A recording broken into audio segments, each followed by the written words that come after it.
Online? Yes. Okay, and everyone else is here, correct? Yep. Okay, all right.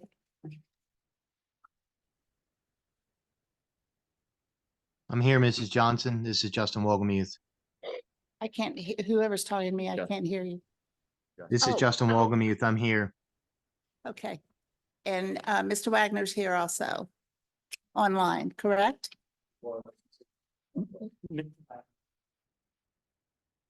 Okay. All right. Let's move to the residents' request to speak. Please make note of the time. You have 3 minutes and you have to speak on one of the agenda items.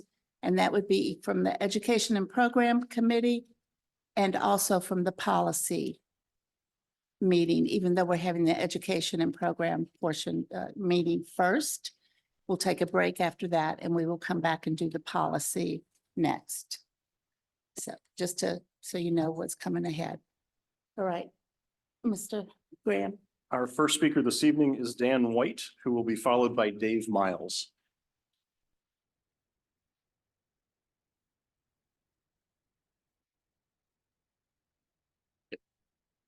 And Mr. White, the timer is on both screens as well. Okay, thank you. Good evening. Let's get right to the point. Option 3 is the only viable option that shows love and respect to all students, including our transgender students.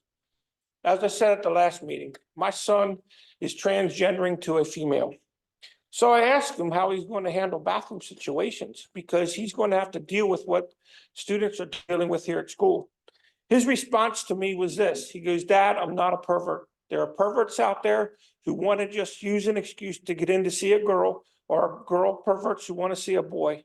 He goes, "I will not that type of student. I'm not that type of person. And I will always use a male bathroom with single stalls in it. So that way I can have my privacy and I can respect others." Or he said, "If they have single use bathrooms available, I will always use that." That encouraged me because I want to respect my son for what he's doing, even though I disagree with it. It was mentioned at the student council that they sent out some surveys. I talked to different students and not a single student I talked to said that they were contacted about a questionnaire. The only way to do a real survey is to use a service like SurveyMonkey, where each student is sent, no identities there, all the responses are back. Do you want option 1, option 2, option 3? They get the response back. You don't know who responded, how, but it's the only way to do a real survey, not just randomly pick and choose, because that can be skewed one way or the other. Getting down to option number 3, again, as I said, it's the only right way to go. It's the only way they're really going to show acceptance, inclusion, love, and respect to all students. Last week, you heard from 2 of my Nepali friends that I know, and how it goes against their Hindu religion to have biological boys and biological girls mixing in the bathroom. I also have some Islamic friends who would not come here and speak for fear out of they will be shown hatred towards, but they also agree with the same thing. In fact, the one man told me, he said, "I pity any boy that walks in one of my daughters in the bathroom." But that's not my viewpoint, that's his viewpoint. I disagree with his viewpoint because I think we have to love and respect and show and have more of the attitude what my son has towards it. He knows what he's getting into, and he realizes that he's got to do some changing himself because of his trans identity now. And so option number 3, again, is the only viable option that we have to respect and include all students. Thank you. Dave Miles will be followed by Carly Smith.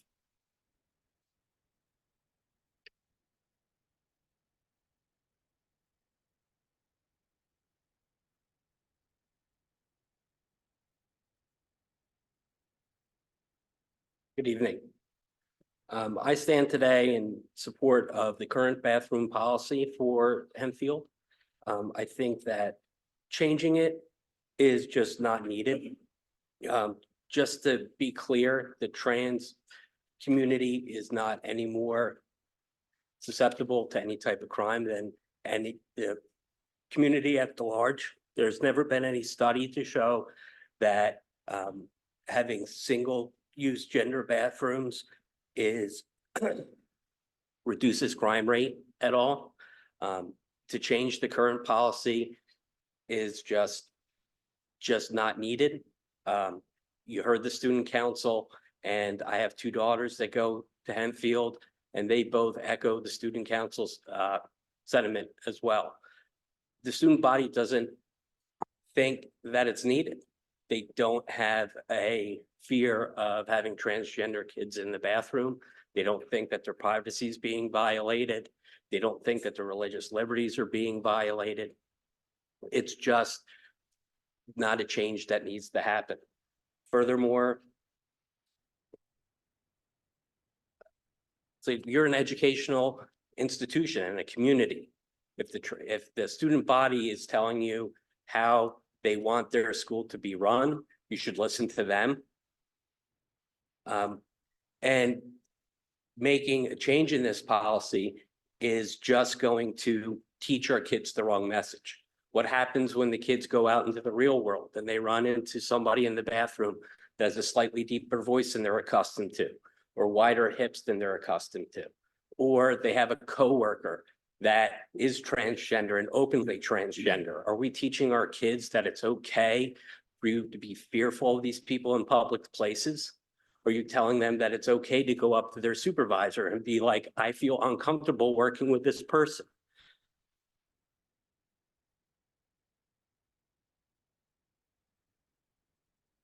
I don't think that's the message we want to send our kids, that this type of exclusion and zeroing out of a minority population is okay. I think you should allow the student body to make the determination on this issue and allow this type of bigotry to die out. Thank you. Carly Smith will be followed by Caleb Best.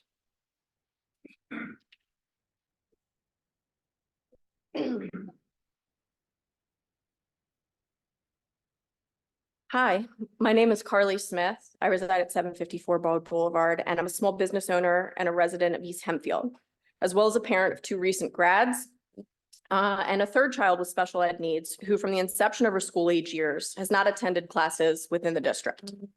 She's privately educated at a local Catholic school, but it's imperative you understand she receives services from the district, and while the support services have never wavered, we realize her needs in whole can be better met elsewhere. I note this specifically because there is a connection to accountability and policy implementation. As you know, I'm not new to requesting that members of the board do the right thing. In the case of this bathroom policy, it's been stalled for quite some time. And I'm here to ask this board again to do what's right for the young girls who feel marginalized by the leaders in this community. I'm asking you as elected directors to keep their safety in mind when you vote on a policy. The safety of all children is paramount. We must recognize that gender issues are not the only issue at play. We have respect issues, fighting, drug use, bullying, and sheer confusion or fear are all potential exposures that our children are currently dealing with when thinking about using the bathrooms.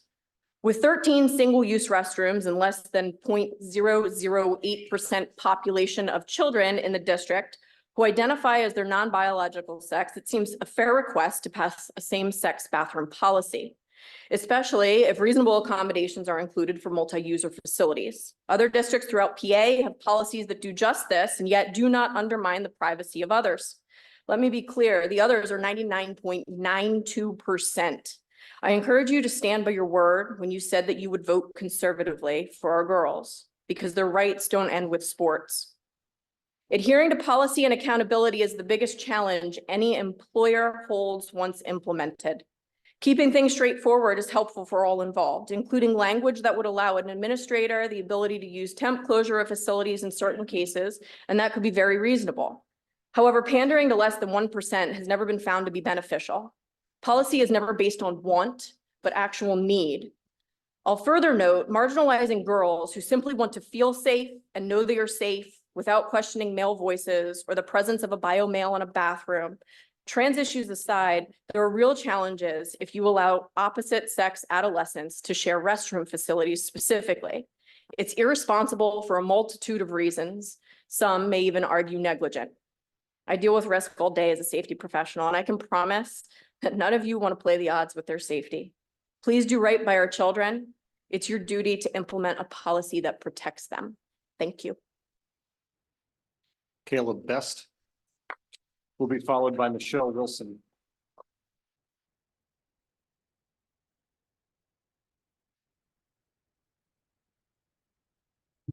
Good evening. I'm here to speak to the board about the proposed bathroom policies. Originally, I was against the formation of any policy on this subject, and for the most part, I still am. If this discussion died here tonight, as we thought it had last month, I would be pleased, as this would free up the board and the administration to focus on more important issues facing the district. However, I can see some value in crafting an inclusive policy to clearly define how the administration should handle cases that present themselves, and to create a unified procedure across our buildings, all of our buildings. Additionally, such a policy would provide concrete evidence that we as a district stand behind our mission statement to provide safe and supportive environments for our students. Unfortunately, I do not believe that any of the three policies drafted for the board meet those guidelines, although option 2 is close. Option 3 is flat out discriminatory and has already been litigated in many states. In fact, the Supreme Court just this week declined to take up an appeal against a school district in Indiana who had been found to be discriminating against the rights of several students. There are several other cases which I included in my email to you this day. Do we really want Hempfield to be one more district that is sued for discriminatory bathroom policies? Is this the kind of message we want to send to our students, to our community? Is it really a wise use of our time and funds when we already have huge financial burdens coming with the building renovations? Option 1, based on the discussion from last month's meeting, I want to point out a few impacts of this option that weren't discussed. A transgender student cannot just choose to use the restroom of their biological sex without risking their safety or causing discomfort for other students present in the restroom. For a trans girl, dressed as a girl and presenting as a girl, entering a boy's restroom would cause discomfort for all present. Similarly, for a trans boy dressed as and presenting as a boy, entering the girls' restroom would also cause discomfort. So this version leaves us with most students having 3 options, but trans students with only 2. That is also discriminatory. Not to mention that this would be the most expensive policy version to implement, as well as the most difficult. As was mentioned in last month's meeting, how do we deal with outside teams that come to visit? How do we deal with the general public and spectators and visitors? Do we really want to add that burden to our administrators and staff? Option 2 is the best of the options as presented. However, there is still a very major flaw. The requirement to register with the district as being transgender and thus being allowed. Thank you. Michelle Wilson will be followed by Jason Smith. Good evening. My apologies for coming in late. I came from work. So I have 2 children in the district, and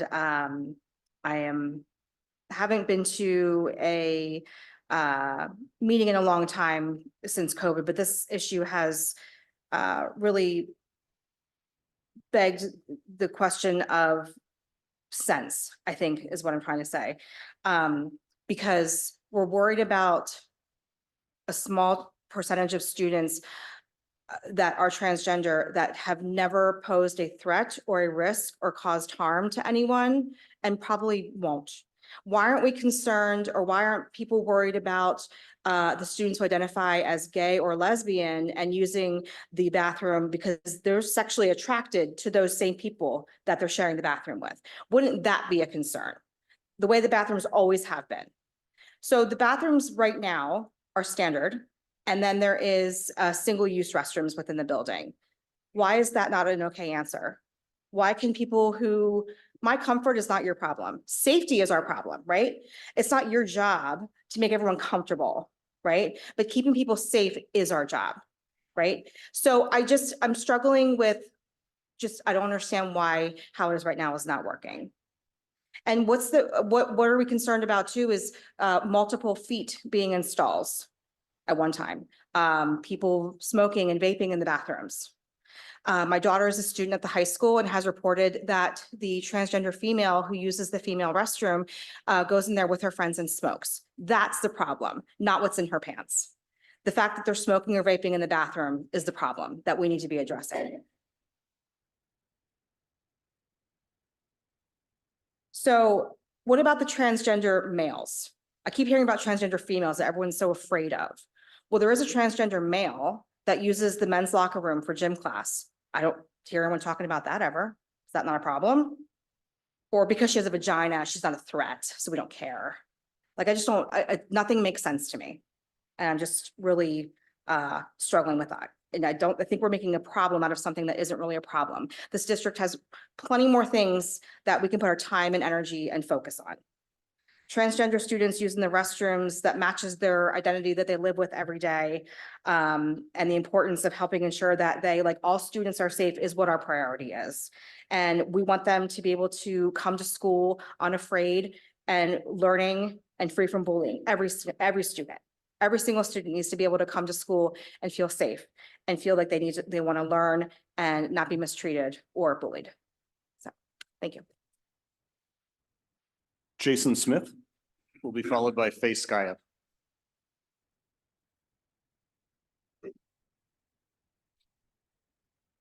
Good evening. I'm speaking to you this evening about doing the right thing for our children in our district, specifically for you to create, implement, and sustain a bathroom policy that ensures privacy for our children based on their biological sex rather than what the child identifies as at the time. The administration of this policy needs to be simple and easily understandable. I recommend to the board to create a bathroom policy that is based on the student's biological gender rather than the gender they identify as. Not everyone will agree or support this policy. However, it's a simple approach that the overwhelming majority of the students will agree with. Thank you. Faye Skaya will be followed by Stacy Hernandez. Good evening. My name is Faye Skaya and I'm a mom of 3 kids in Hempfield, including 2 girls. The district has an obligation to ensure privacy and safety for all students. Most of you were on this board in 2021 when many students came to you with concerns about the bathrooms, changing rooms, and fairness in sports. Do you remember any of their stories? One teen said, "I don't understand why there seems to be so little care about what this is doing to the emotional well-being of the girls. There are ways for schools to meet the needs of all students without allowing the violation of our rights to privacy and fair competition. As a board, you protected fair competition by passing 123.1, but still have not addressed student, parent, and community concerns about the bathrooms for the past almost 3 years. Option 3 provides privacy for all students with bathrooms designated for female sex, male sex, and single user. The single-user bathrooms are reasonable accommodations for any student who does not feel comfortable for any reason using the bathroom of their sex. On December 30th, 2022, the 11th U.S. Circuit Court of Appeals upheld a Florida school board's policy requiring students to use bathrooms and locker rooms in accordance with their biological sex. The majority reasoned that the school district's policy survived intermediate scrutiny because it was clearly related to the governmental objective of protecting the privacy interests of other students. The majority also held that it did not violate Title IX. At least 3 districts in Pennsylvania have approved policies in the last 4 years similar to option 3. I've spoken with hundreds of members of the community this past year, including the past few weeks as this has been debated. And they agree with one of the previous speakers tonight that this should not be taking up time and focus of the district. But that's because they believe this should be an easy decision to vote to protect student privacy and move on. Focus on increasing student performance and outcomes for our district. Schools must be safe environments for students to learn and thrive. Please vote for option 3 to protect privacy and safety for all students. Thank you. Stacy Hernandez. will be followed by Wendy Villalobos.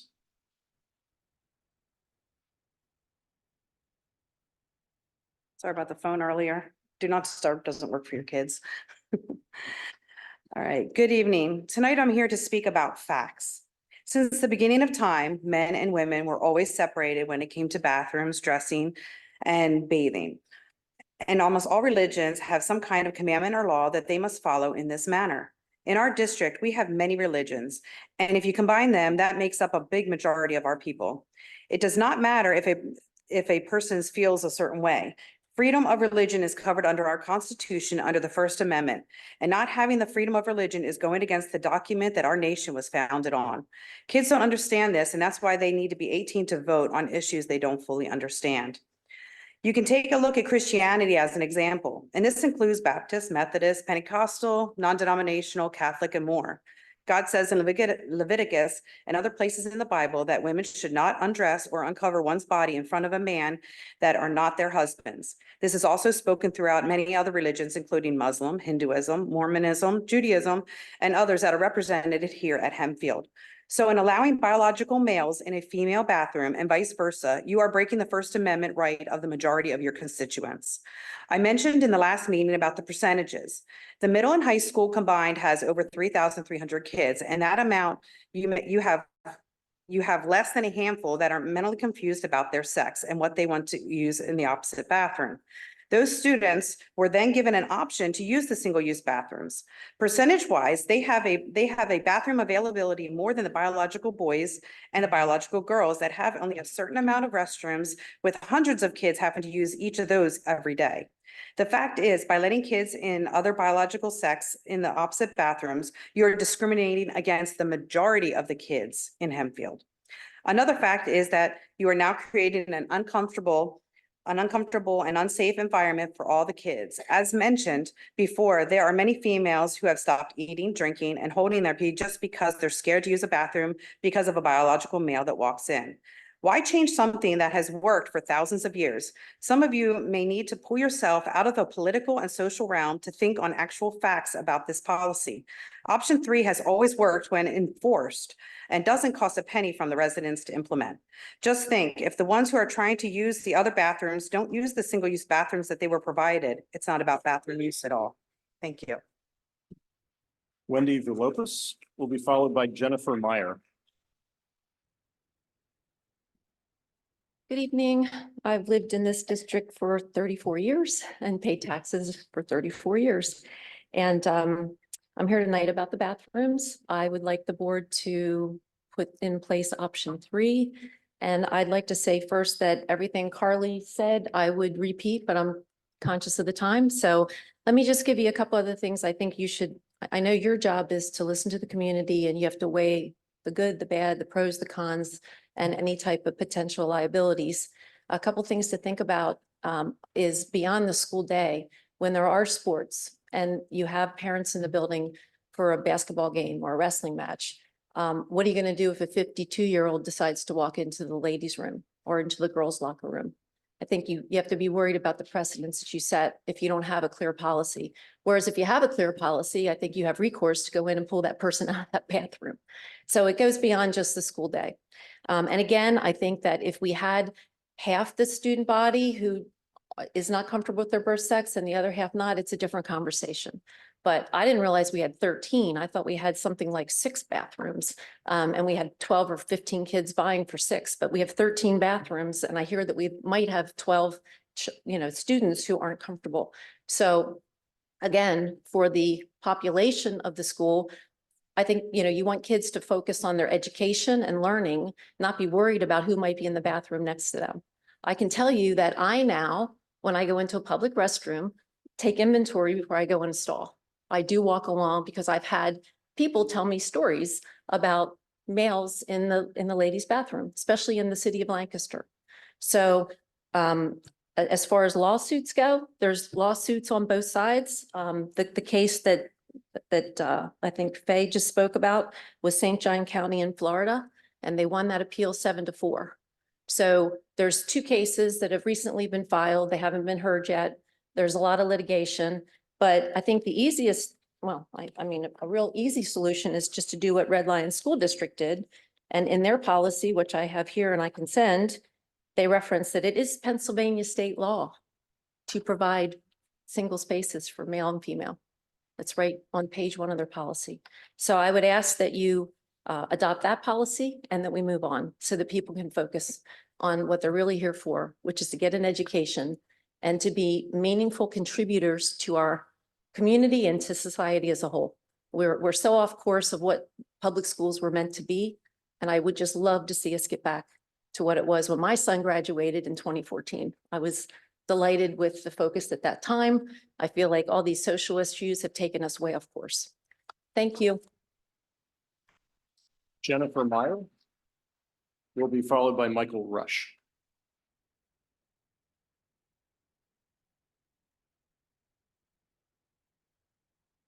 Hi, thank you. Thank you for hearing all of us. I know it's a bit of a long night for you. My name is Jen Meyer. I'm a mother of 2 girls who go to LPC, a first grader and a second grader. So I have 2 little girls, and like you, I would do anything to protect them. To any parent, you do anything to protect your little girls. I volunteer at the school often. I'm usually there at least once a week. I'm on the PTO. I'm very vested in the students in this community. In addition to being a mom, which is I think one of my best jobs, I'm also a research scientist. So it's literally part of my job to make sure that the research topics are conducted in an unbiased way and the data is appropriately documented. I'm really good at sussing out the BS. And I really hate it when other people tell me what to think. So when this issue first came up, I went to the research, I went to the literature, right? And I brought some literature. If any of you would like to read it, I brought 2 of the more easily digestible pieces, and I'm happy to leave them with you, just ask. But when looking into the issue of transgender kids using bathrooms, and I recognize that parents are scared for their kids' safety, there is literally none, and I repeat, no documented evidence that shows a correlation between transgender kids using the bathroom of their gender choice and an increase in violence. There's nothing in the data. You are going to hear stories. You've already heard stories, and they are just that, stories. When you look at documented data, stuff that can be reproduced in the literature, there is no evidence of a correlation between violence and transgender kids just being themselves. On the contrary, there is a documented correlation between when we other transgender kids, when we make them use single-celled bathrooms just for the trans kids, however, when you put them in that other category, there is a documented increase between suicidal thoughts and other kind of mental disparities, depression, and this othering. Last year, we lost 3 transgender teens to suicide. One of them was my friend's daughter, and it's really sucking. Anyways, by adopting policies that other transgender kids, that make them the other, you are putting transgender kids at risk for higher suicidal rates. And you would be doing that. There is documented evidence for that. I don't really know what your policies are because they're not published anywhere, but I will say this, don't other the kids. It's hard enough to be a teenager. It's especially hard when you're a teenager that's different from the majority of your peers. Let's not make it worse. Thank you. Michael Rush will be followed by Ed Fursich. Good evening. My name is Michael Rush. I live in East Hempfield School District. I have a son and a daughter in the schools here. When discussing this issue with my daughter, her biggest concerns were privacy and safety. There's already concerns with safety with the occasional fights and the vaping that goes on in the bathrooms. A student shouldn't have to worry about those items as well as whether a opposite gender comes in the bathroom as well. So I'm here today on behalf of my family to say that our expectations that the school district votes on option 3 of the bathroom policies presented. Thank you. Ed Fursich will be followed by Candace Null. Good afternoon. My name is Ed Fursich. I've lived in the district for 12 years. I have 3 kids, a daughter who's 12 and 2 boys. I've never been to a school board meeting. I've never addressed the board. And part of the reason for that is I've been voting here for 12 years. And really, I've always trusted the board to do the right thing. I think I voted for 7 of the 9 of you. I know many of you. I think you're good people. And I've really always just assumed that the board would do the right thing.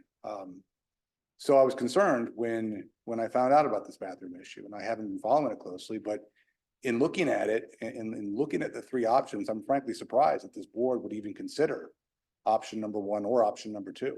I mean, in my review of it, option number 1 appears to be largely unworkable. I don't know how it will be implemented throughout the district. Option number 2,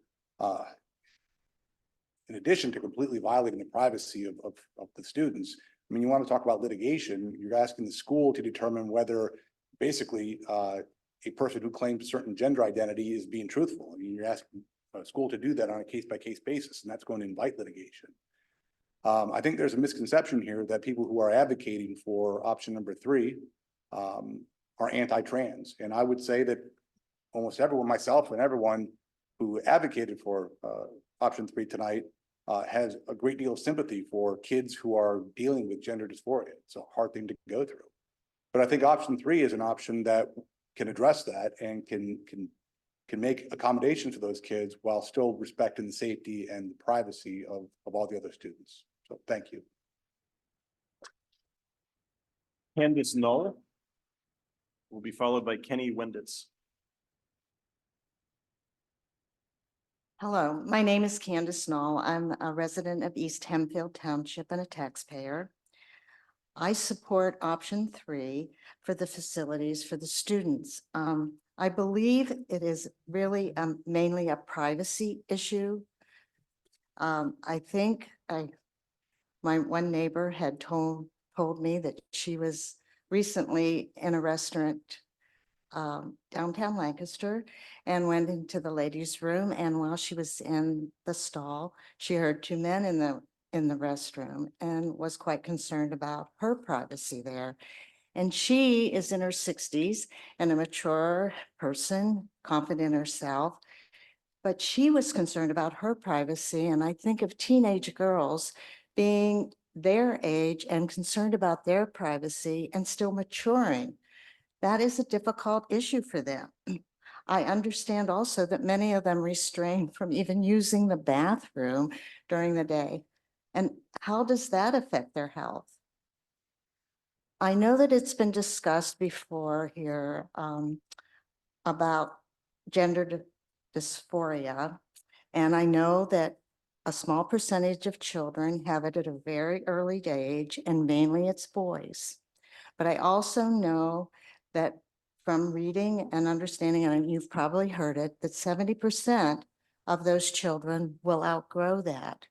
So when we allow options 1 and 2, aren't we encouraging that dysphoria before they're able to grow out of it? So I do encourage you to vote for option 3. Kenny Wenditz will be followed by Marianne Burkholder.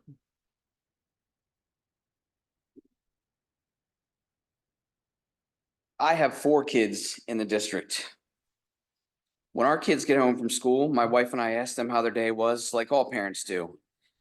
For our oldest, every day is good, but sorry, I'm a little nervous. I got an A on my math test, but I nailed my speech today, but this person said this awful thing to me, but this person did this awful thing to me. None of it pleasant, and none of it anyone in this room or any of your children would want to hear. None of it. I hear it every single day from my son. I didn't get a chance to ask him about this today because I got a midday text from him because he got a carrot thrown at him and hit in the head and called the F slur at lunch today. This happens to him, not exactly that, but almost things like this almost every single day. Not just to him, to his friends. He's got a great group of friends. I don't have to read made up stories on the internet. or stand in front of you and lie about my kid being afraid to come out of the bathroom stall because the big bad boogeyman, AKA a transgender kid, is in the bathroom. This is real. This is happening today and almost every single day to my son. Every day. It's not the trans kids doing this. My son is transgender. This is you, all of you doing the transgender fear mongering and vilifying of them. You're putting a target on these kids' backs. You talk about protecting kids, and then everything you say and do is the complete opposite of protecting kids. The policies you claim to protect these kids puts targets on the trans kids' backs. I know you think you're helping these kids, but you're not.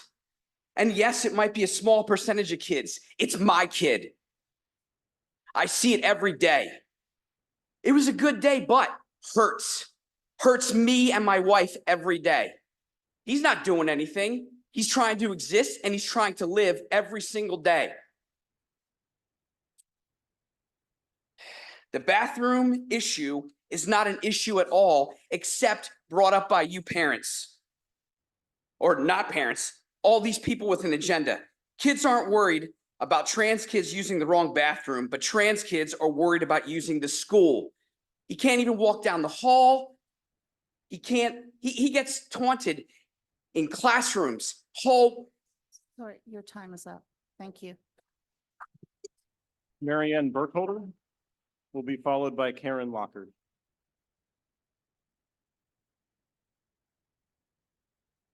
Good evening. My name's Mary Ann Burkholder. I live on Stony Battery Road.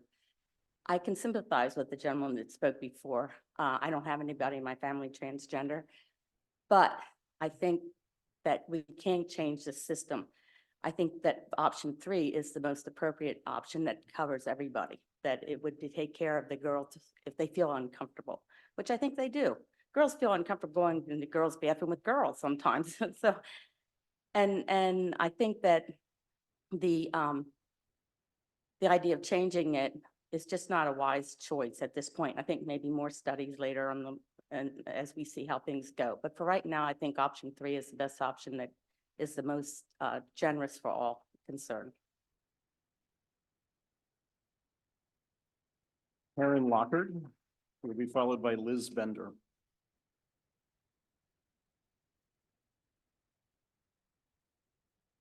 Good evening.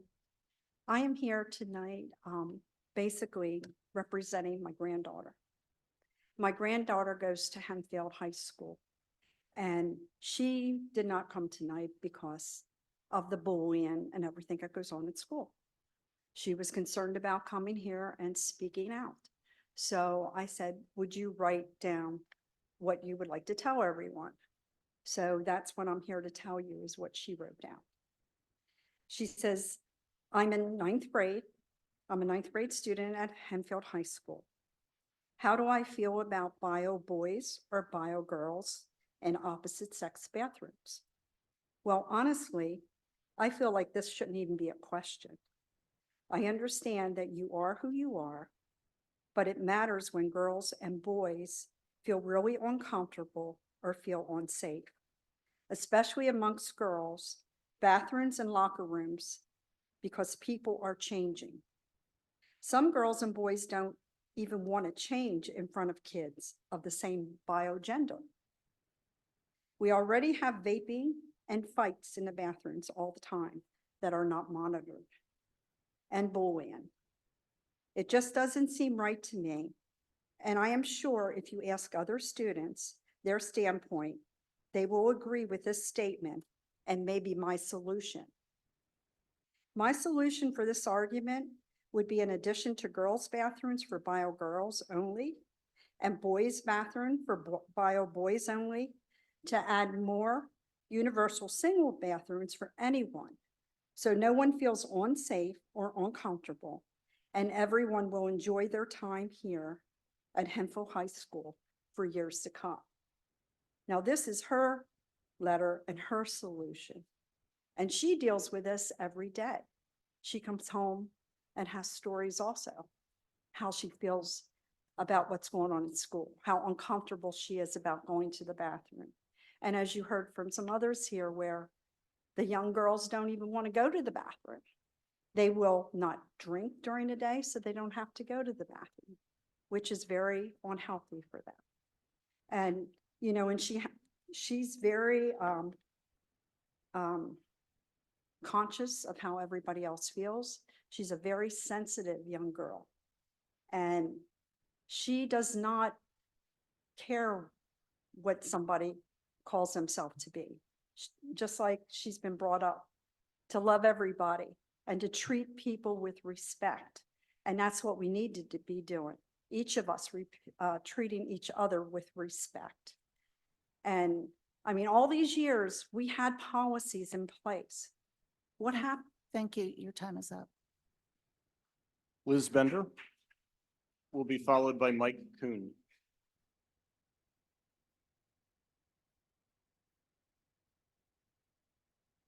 Hi there. I'll keep my remarks brief. I wanted to thank you, Avery, and the Student Council for speaking so much during these board meetings, not just because we agree about the bathroom issue. It's just really cool to see the next generation so involved, and I can't wait to see what you do with your life. So thank you for speaking. I support our students using bathrooms that correspond with their gender identity. And I'm really sad to hear that there are students who are scared or uncomfortable of trans students, because they shouldn't be. But I know that no matter how I personally feel, it doesn't change the fact that there are a few students who are uncomfortable with trans kids. And the great thing is that there are current accommodations for those students too. There are single stalls bathrooms. Anyone, including trans students who feel uncomfortable using the restrooms, students who are uncomfortable with trans kids, or students who just want more privacy, have access to these accommodations. It's really unfortunate that Hempfield has once again been pulled into culture wars type issues by a handful of vocal minority of this community. There are so many larger issues and projects that apply to all of Hempfield for you to tackle as a board, like the upcoming major renovation to several district buildings. And so rather than be distracted by an issue designed to divide us, I would love to see you as a board engage in more discussions related to these renovations, how you're going to gather community input and support for this massive undertaking, because I think we can get together on that. So thank you. Mike Kuhn will be followed by Kate Linton.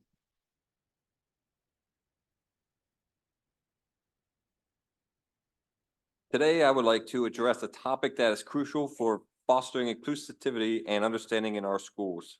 The rights of transgender students to use restrooms that align with their gender identity.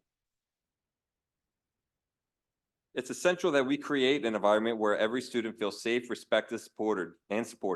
Transgender students, like all students, deserve to have their identities acknowledged and respected.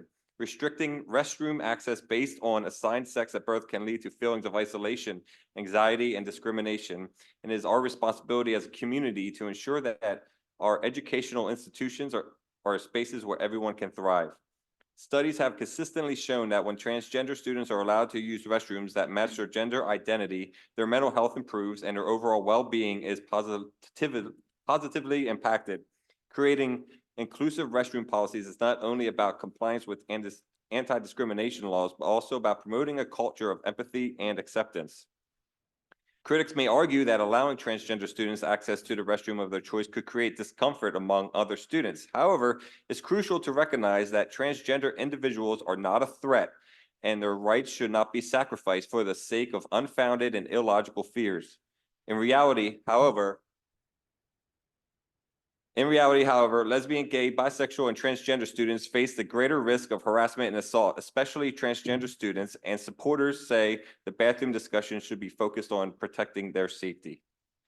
According to FBI statistics, more than 20% of reported hate crimes were attacks based on sexual orientation and gender identity, second only to race, and more than attacks based on religious bias. In fact, educational institutions can use this opportunity to educate students about diversity, fostering a more compassionate and understanding school.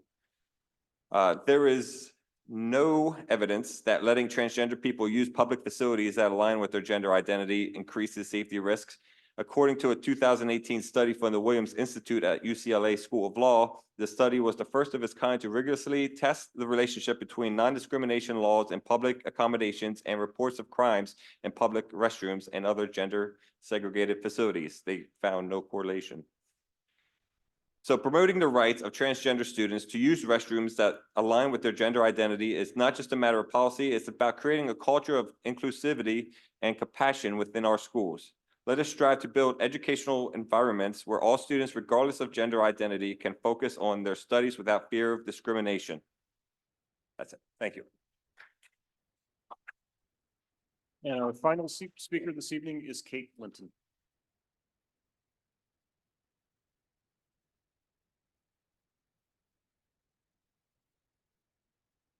Good evening.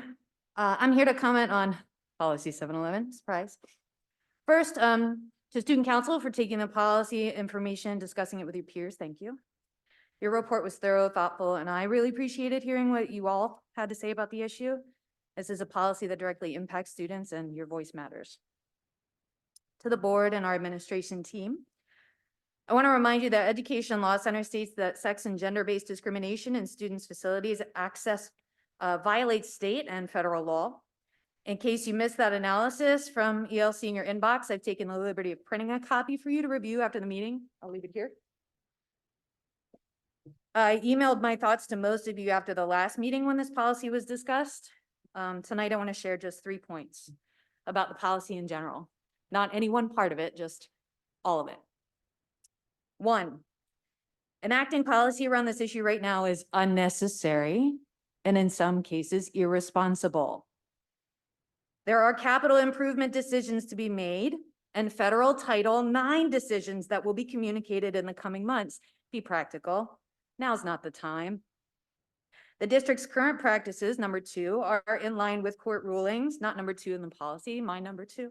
The district's current practices are in line with current court rulings and are in compliance with the law. There is no immediate threat to student or community safety. Now's not the time. Number 3, when the time comes to make capital improvements, open concept bathrooms provide the privacy and security that everyone here is advocating for. These plans are also more accessible for folks with disabilities. Bonus. Because there's no immediate threat to student or community safety, I urge you to stop talking about these policy drafts and start doing research on open concept plans. By pushing forward with this conversation now, what you're saying to our community is that Hempfield will not make inclusive policies unless we are forced to. Is that really how leaders in our community and county in education operate? Thank you.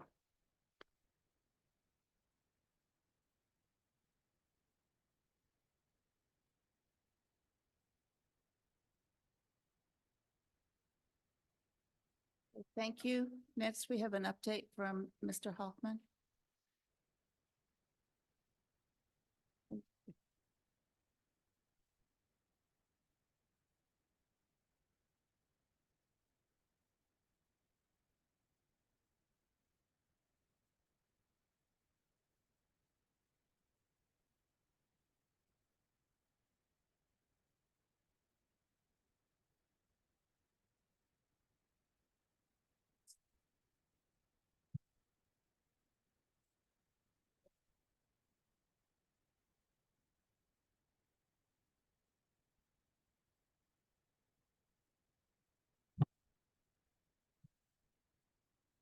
Last year, Jason and I shared some information regarding the new STEEL standards that are part of just being adopted by PDE. Jason and I had attended a conference last year at the IU along with a few other teachers, and we gave a broad overview, but today we wanted to give you a little bit more information. The first thing we want to do is introduce our new science coordinators. Erin Buckwalter is our elementary science coordinator. Erin teaches at 6th grade at Landisville Intermediate, and Katie Miller is our new secondary science coordinator and biology teacher at the high school. So we wanted you to get to know them as they're both new this year into these positions. They also have been attending conferences with us at the IU so that we can learn all that the state is expecting in our changes and then make a plan for how we're going to implement those changes at Hempfield. Good evening. So at long last, PA has adopted new science standards to go into effect for 2025-2026 school year. And as you know, this is mandatory. There's no way around it. It's going to happen for all PA schools. During that school year, the PSSAs are also going to shift to reflect these new standards. So the STEEL standards are PA specific. They were adopted from a larger group of standards called the Next Generation Science Standards. Certain states chose to fully adopt the NGSS standards. PA decided that they wanted some more specifically geared standards that would address specifically our environmental engineering side of things that could help our society and our economy and the challenges that we face here in Pennsylvania. So in general, without going into too many specifics, the shifts in the classroom that you're going to see that are reflected in these standards, on the left side of this graph, this was provided at a training from IU13 for us. The traditional science classroom generally operated with posing a lecture, presenting all the information up front, posing questions to the information, and then telling students what answers you were going to find. Then students would go into the lab, they would conduct a lab, they would say, yes, this is what we found, and then they would learn information that way. What the science of learning science has proven over the years is that this is not great for long-term memory. So the state has decided to adopt more of the science, investigation, and engineering design, where the questions are asked up front, where phenomena is presented, where students are asked to be curious, to conduct investigations, to establish the questions, and then move from there and guided by the teacher to learn the desired concepts or standards. So in essence, it looks like our math curriculum as well, which encourages students to explore first and then explain later, rather than explain first and then explore later.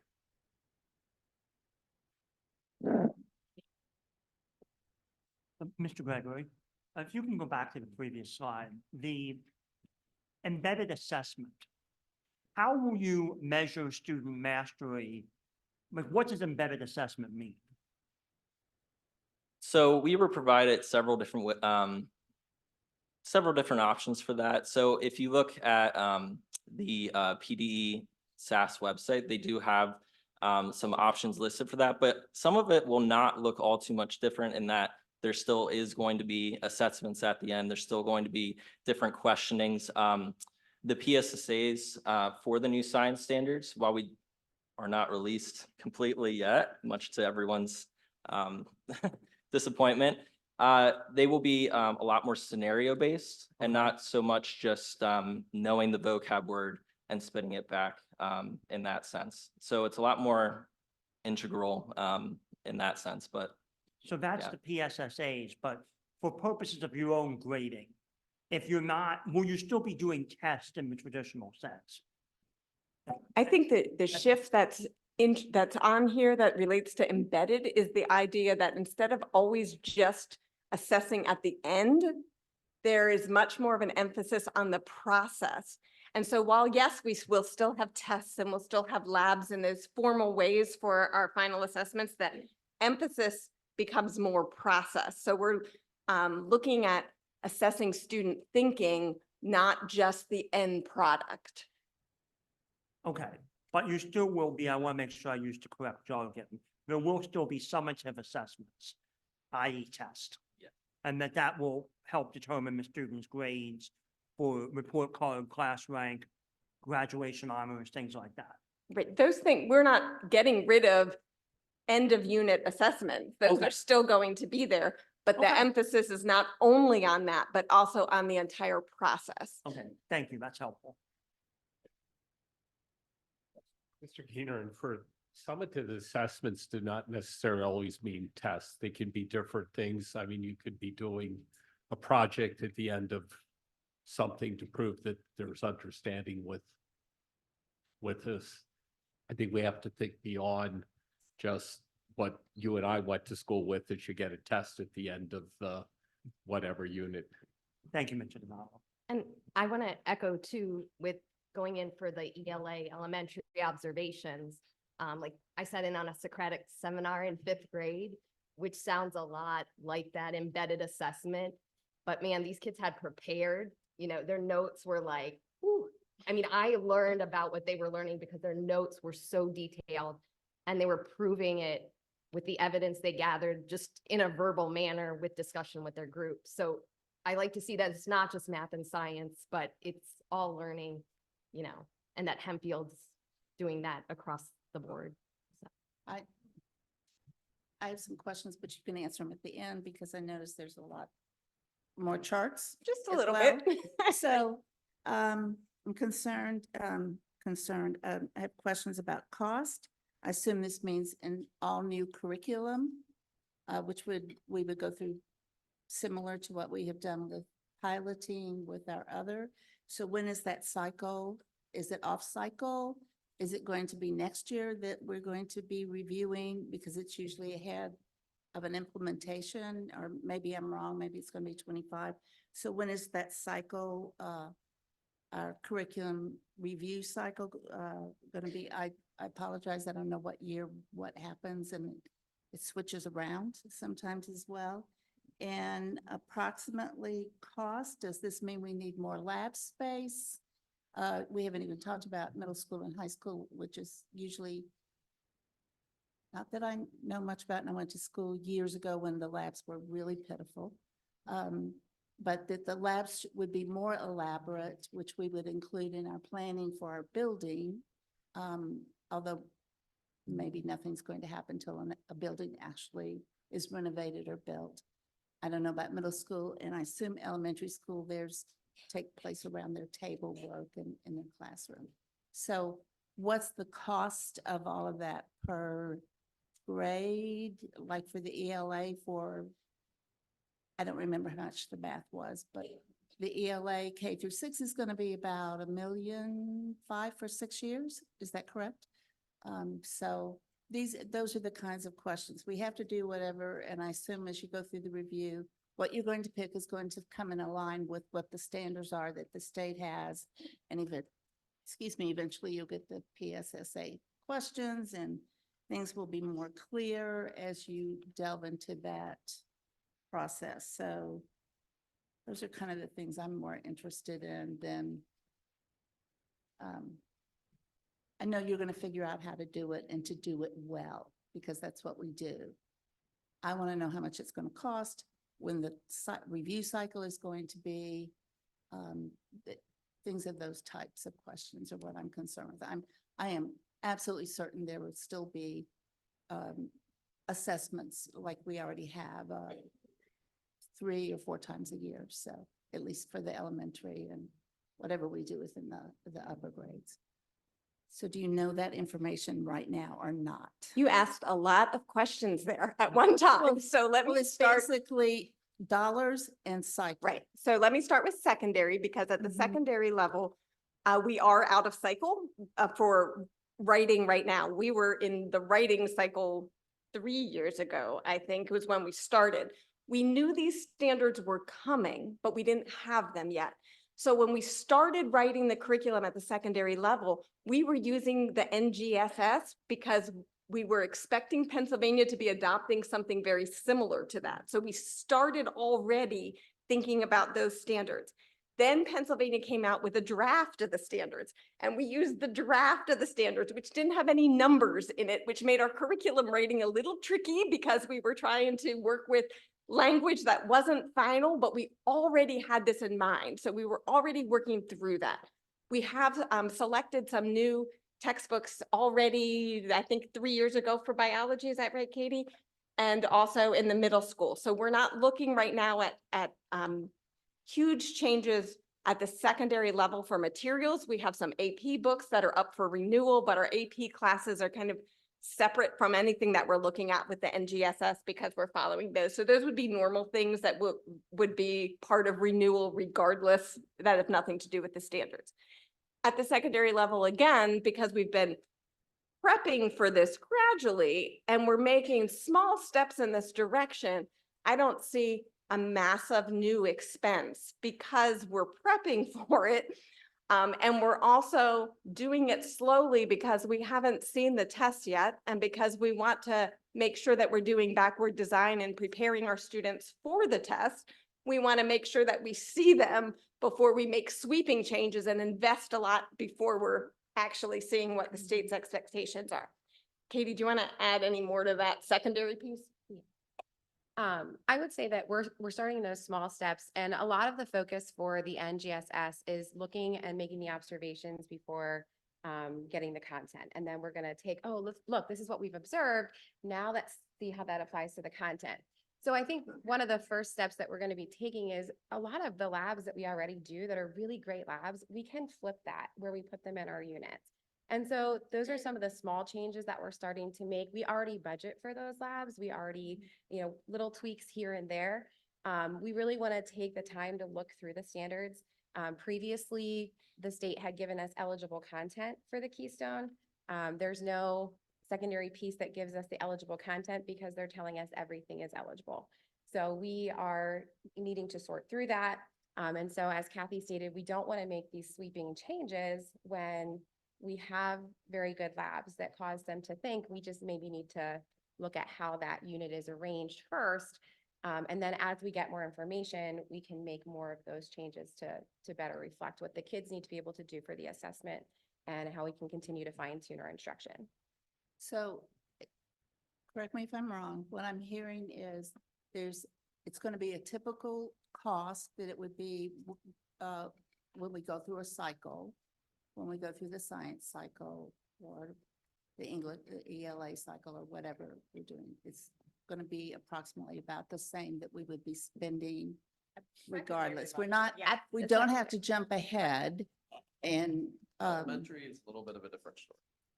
well, they seem to be that way. Oh, They're is it? growing, they're growing and changing for sure. So elementary actually is in cycle for this. So next year is our year right. to look at a new science program. I can tell you our current science program comes with VHS tapes. So that Okay. gives you some indication That's a dead giveaway. of how long it's Yeah. been. And the one program that we use that's different, that some of our fifth and sixth grade, it's split between fifth and sixth grade. I got those books this year and they told me they're now out of print. They're not available anymore. So even if these standards were not coming out, we need to do something different. So we are in cycle for this, and the timing is correct. Cost wise, I have no idea what to tell you other than when you're looking at something that's K to 6, the cost will be significant. We did budget for next year to be able to get some materials to pilot.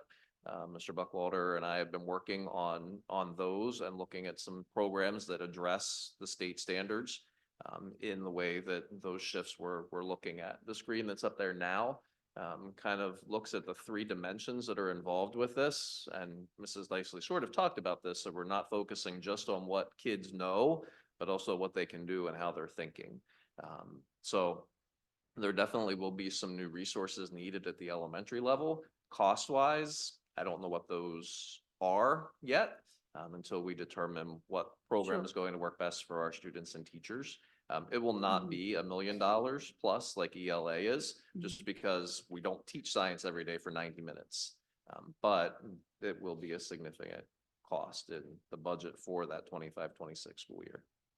Okay, so it's not, I was concerned that all of a sudden we were going to have to stop using what we have out of cycle and get new stuff so we can meet Yeah. the needs of our students. Yep. We are in cycle with these science changes. That's good news. Okay. I do want to comment that the way the standards are written is that there are standards for every grade K through 5, which there currently were not. So they were written in bands and we had to try to figure out what was going to be taught in each grade at the elementary as opposed to a very specific standard. So grades K through 5 are every single grade specific standards. 6 through 8 are written in a band. So this is part of the conversations that we've been having recently are how do we break up the 6, 7, and 8 standards? And so luckily, because of our conference days at the IU, we've been able to have some really good conversations because Erin and Katie are in different buildings and are dealing with very different schedules. We've had some good conversations about how we're going to shift some of those around. And then that impacts how we're looking at materials. often the programs that Jason and Aaron have been exploring at the elementary are K-5 programs.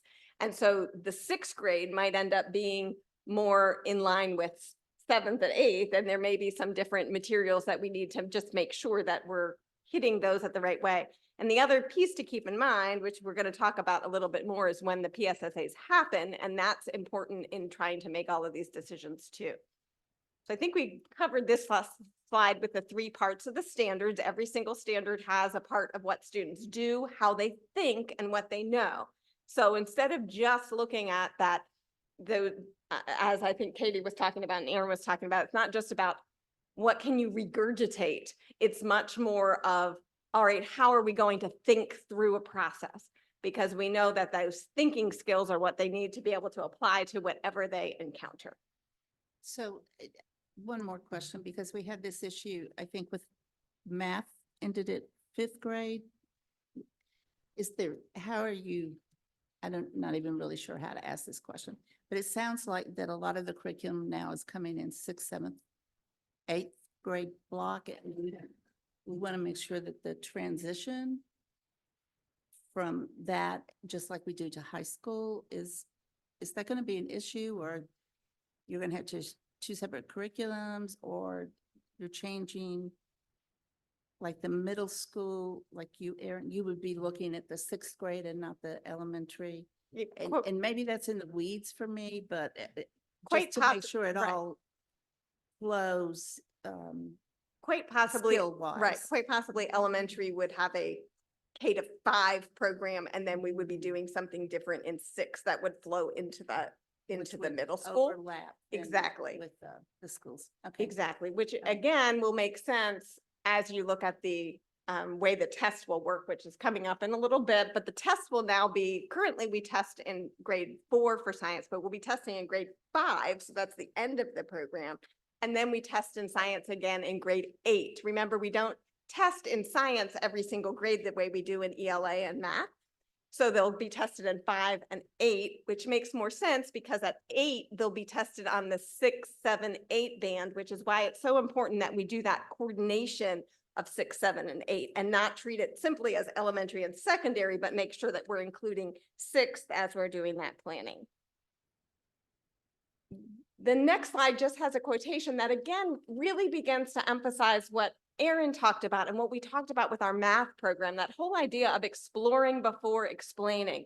And so Katie mentioned we already have awesome labs. It might not be that we change the labs, but we're changing how we're teaching them.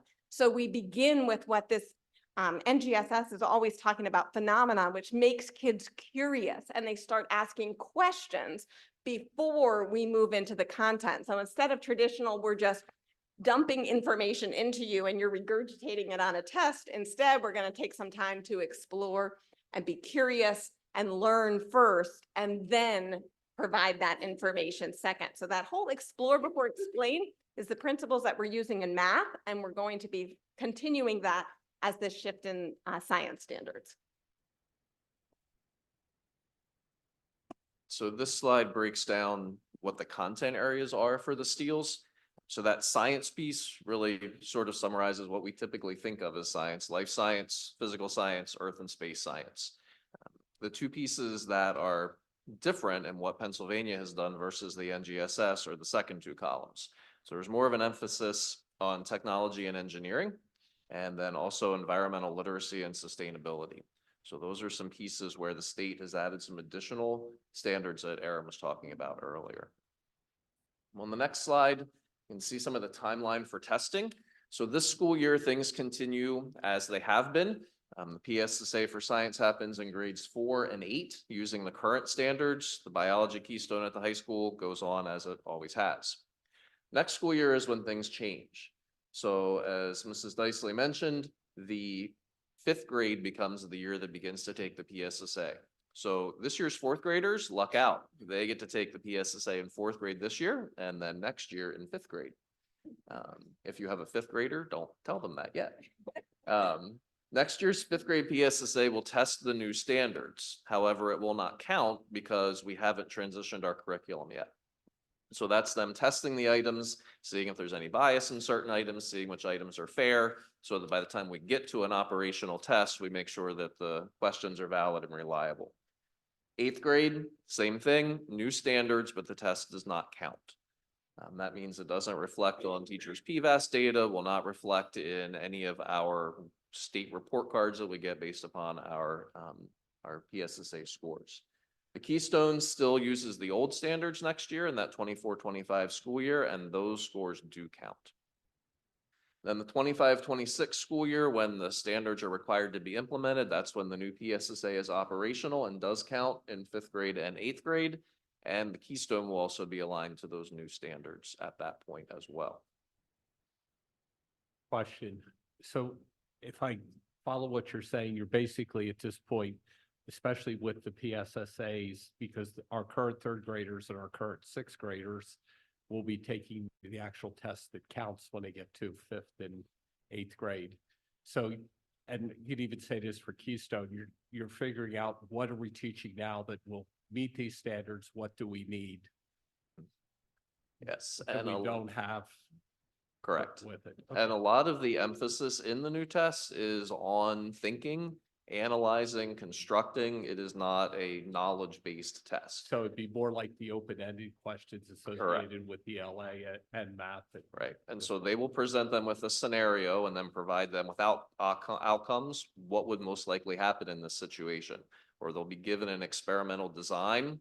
What would this experimental design likely tell us? And so it's not necessarily discrete, trivial kind of facts that we need to teach and make up, but it's more emphasizing the process of doing science, the engineering design process, making sure those things are covered well. Which would probably be where the shift in our curriculum Correct. needs to occur. Okay, thank you. Yeah.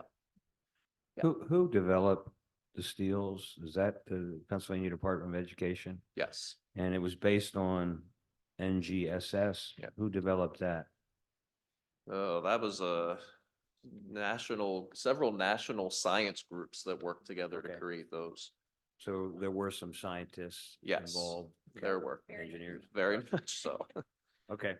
These standards are much more rigorous science-wise than what we've ever had So I before. assume they're based on certain knowledge base and various scientific principles, right? Mhm. And they're Yes. probably just notching it up a bit. Is Right. that kind of a good way to summarize it? Mhm. Okay, thank you. I believe Pennsylvania is the 49th of the states to adopt the standards. Oh, So, why was that? I think in part because many standards adopted the NGSS exactly the way they were, whereas Pennsylvaniaized them as they typically do. But that was adding the technology and engineering and the environmental pieces into the standards. The rest of the standards are very, very similar to the NGSS. It's just that they added these other components that are going to be a required part as well. So the Pennsylvania Department of Education has a bunch of science teachers, science experts, so, Correct. okay, thank you. And the state actually has several groups now that are looking not only at the standards, but some of the curriculum materials that are on the SAS website and reviewing what's there and making sure that what is being put up is aligned with these. Including Jason, who's Including me. doing that. Thank you. So the next slide has a breakdown of what the 5th and 8th grade PSSA looks like. It's 25% in all 4 of those areas. So life science and environmental sustainability, physical science, earth and space science, and then technology and engineering. So this, especially at the elementary level where we don't have a separate technology education class, really requires us to shift what our curriculum looks like so that students at those younger ages are being exposed to that engineering design process at an earlier age. The one thing that is different with these new standards, we've always had eligible content in science. So it tells us specifically what content is supposed to be known by 4th grade on the 4th grade PSSA. That eligible content goes away with these new standards because we are not any longer testing discrete pieces of facts and discrete pieces of information. It's more about the process and how science works. So there will not be any eligible content. We have the standards, we know what's expected, and the state has us working from those. Can I ask a kind of a side question? Mr. Romersky, Mr. Musser, Mr. Dandridge. In the high school, do we still have career days? Is that pretty much? We do? Yeah, we still have a lot of actually career activities Okay. that are more organic in the actual classrooms, still looking at career fairs, as along with post-secondary ed days and lots of actual coursework they can take to explore careers actually in their schedule. Excellent. Yeah. As far as elementary schools, do we ever have local scientists, engineers come in and talk to the kids? I mean, I kind of think of this, that's maybe a way to promote this whole science thing, even beyond this curriculum. Do we do anything like that, Doug? So we've been partnering with Junior Achievement for some of that career exploration. They are bringing in different careers, not just science, but other Sure. careers into the classrooms and into our buildings. And even our sixth grade students go to the, I know Ms. Eshelman's going tomorrow. depending My on daughter's weather, gonna be a meteorologist tomorrow. Awesome. They go to Classic. York to Biztown, where it's a mini city with a Awesome. lot of different jobs that they apply for and are given, and then they run the city for the day. So there's a lot of those career-based experiences that are Excellent. Good to hear. in their hands. Yeah. Thanks.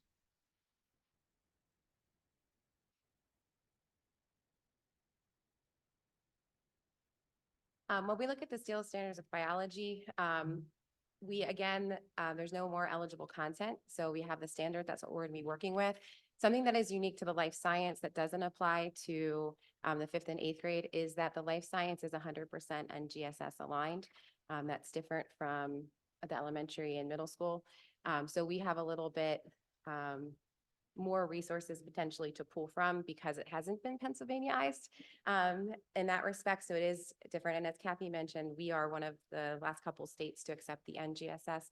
So we're hoping that as we go through these standards, we're able to have a lot more resources that we can pull from as we kind of decipher and look what that curriculum is going to be like. As the one other slide had mentioned, we're not having any kind of grace year between that. So we will go straight from the old Keystone assessment to the new standards the following year. This is just like a side question. The other 49 states, how has it been implemented? Has it been successful? Like, we have no choice. I get that, right? But what does it look like for us? And how does that look? Yeah, so it has been extremely successful. Kids, because they are not just doing hands-on things, like when I think about my science in elementary school, it was a list of 12 steps that you followed and you got the desired outcome if you followed all 12 steps correctly. What we're doing now is we're asking them to design something, try it out with the materials that are available and see what happens. And it likely isn't going to work, which is real life. So then as part of the iterative process, you redesign, figure out where it went wrong and try it again. So it's a much more engaging process. Kids actually learn much more by doing than just by hearing. And so what we've seen from other states, what we've seen from exploring it in small pockets, is that kids are much more engaged and are learning much more from it.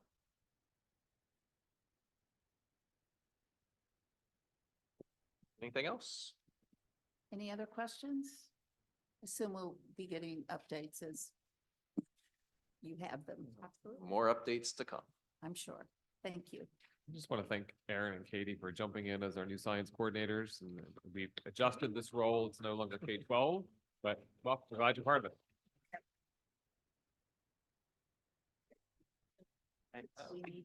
Yeah. Thank you.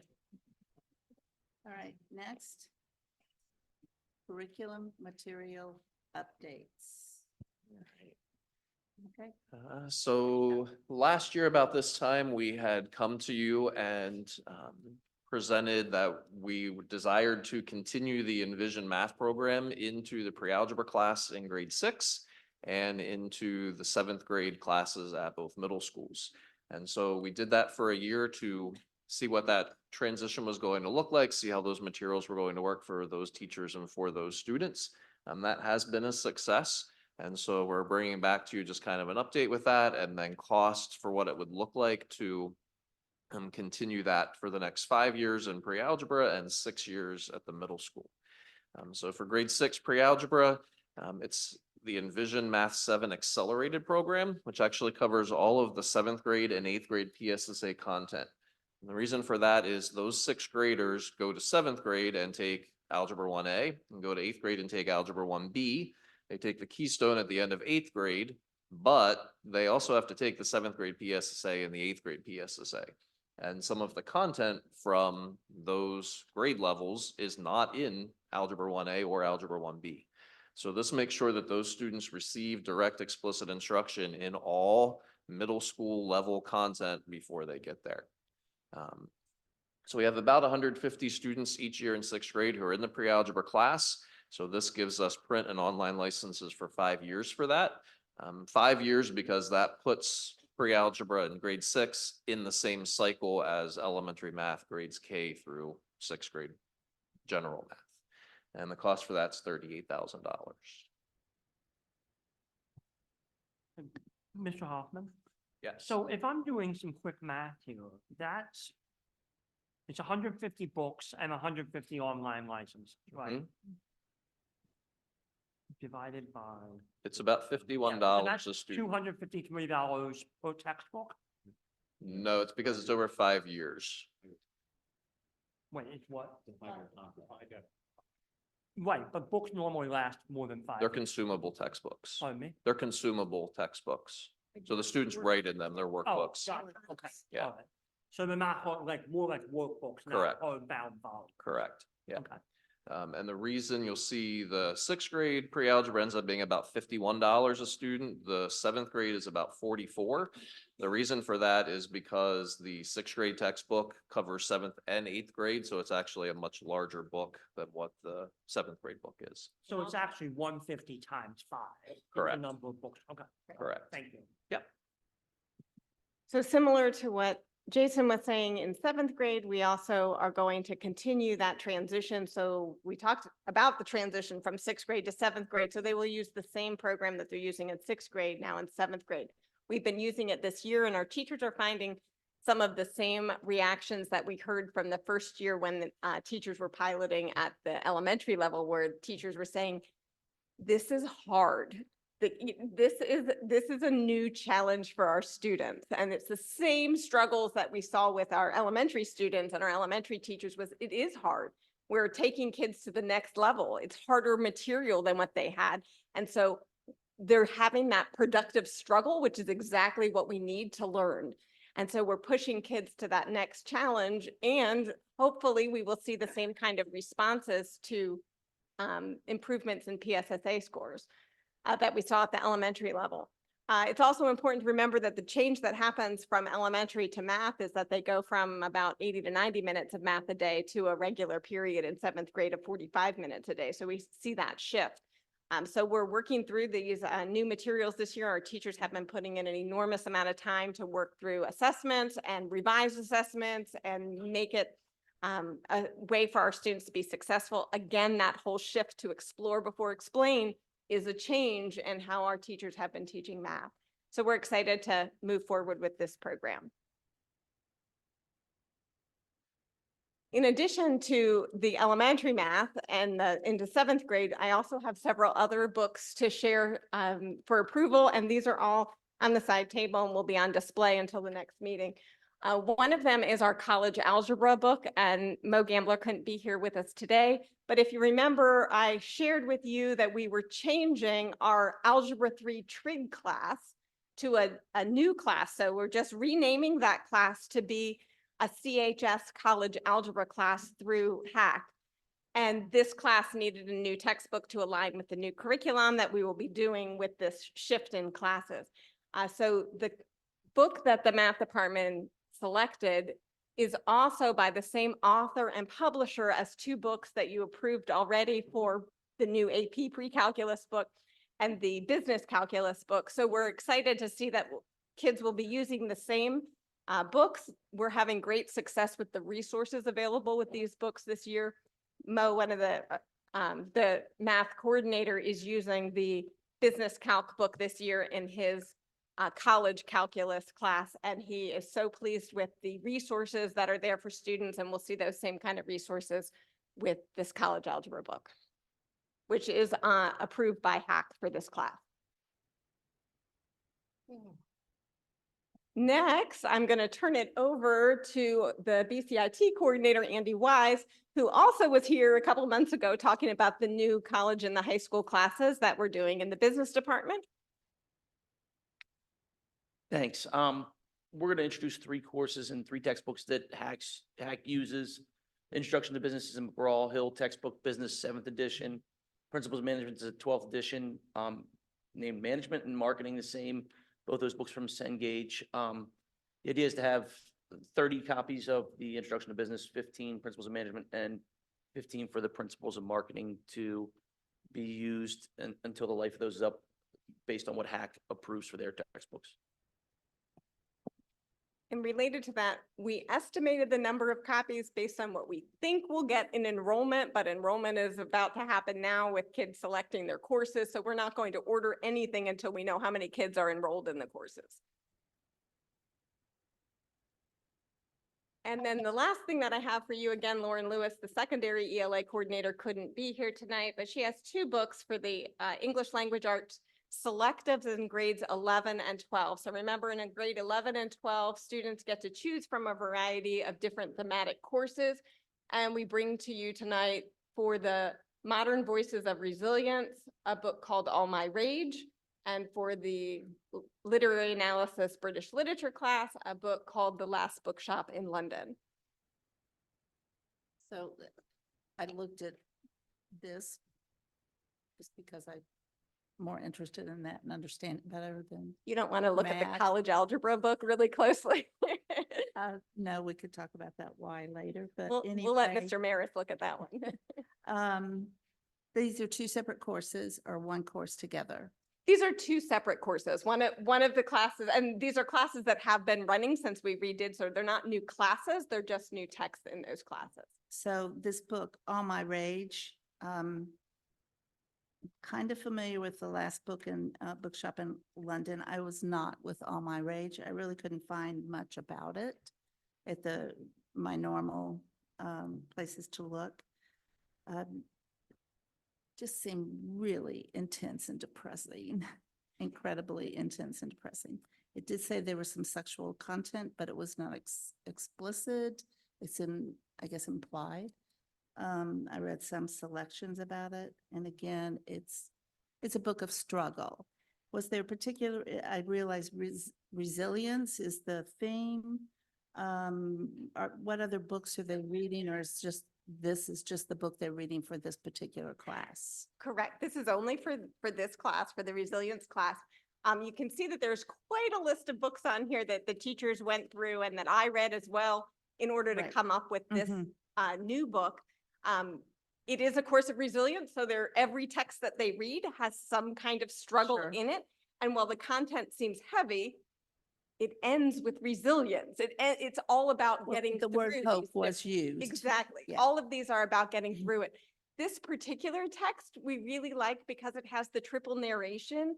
So the chapters vary on who's narrating the chapter, and it gives us a different structure to analyze.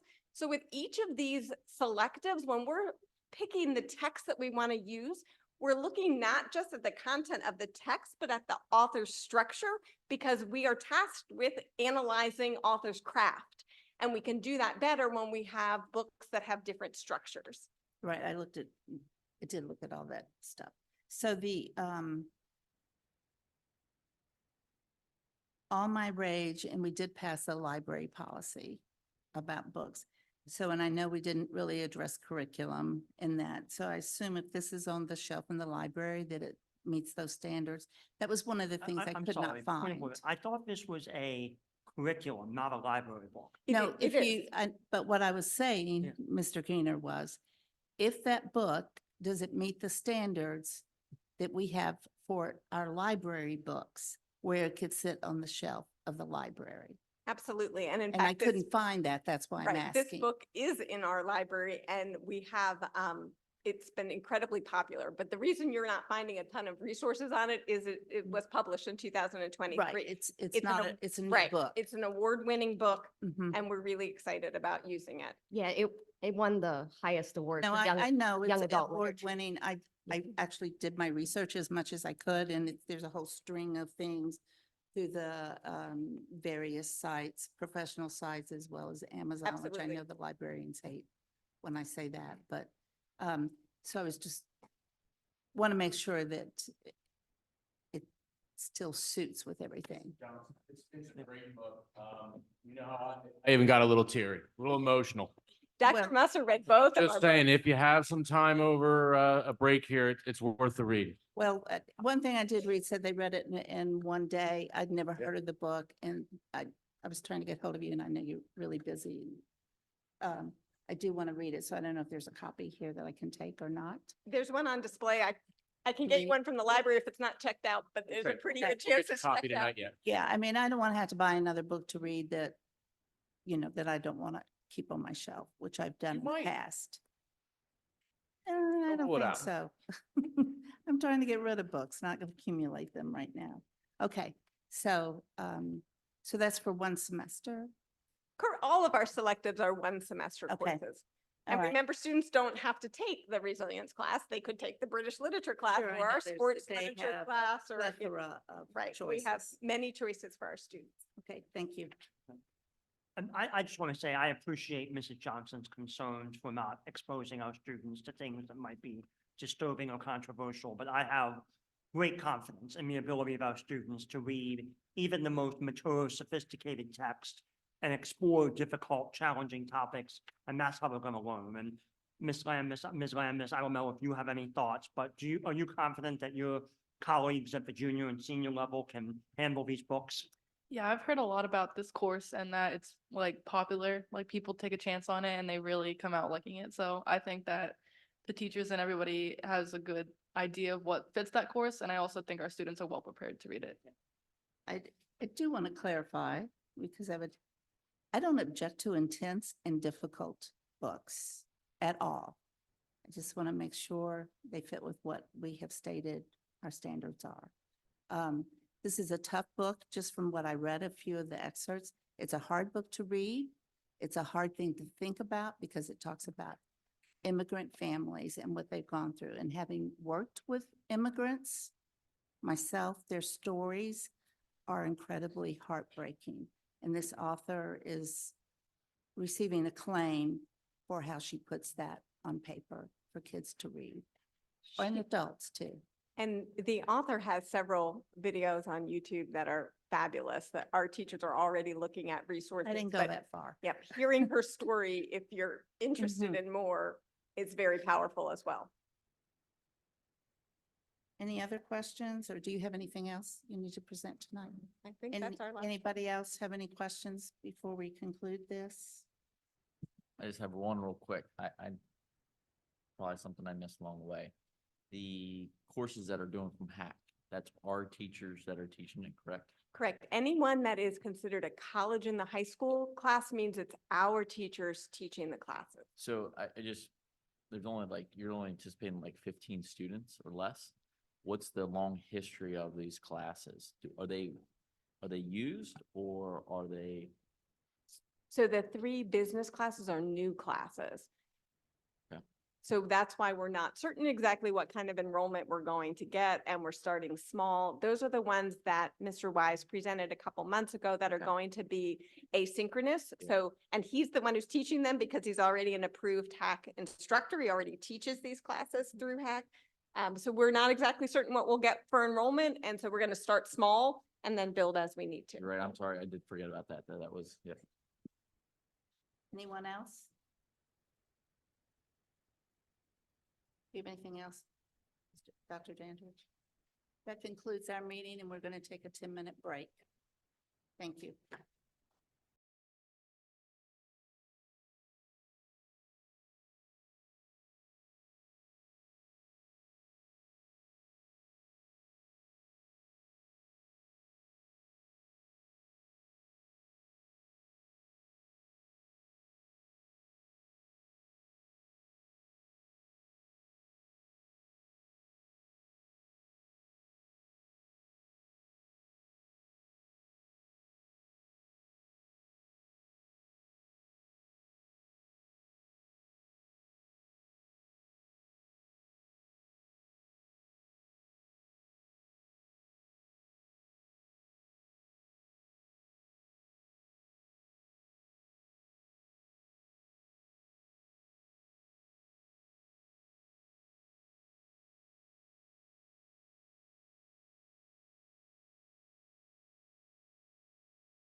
Mr. Walgemuth?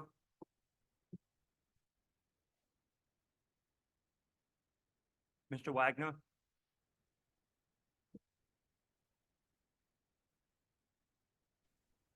Yes, good evening. I am here. Thank you, Mr. Wagner. Mr. Walgemuth, can you hear us?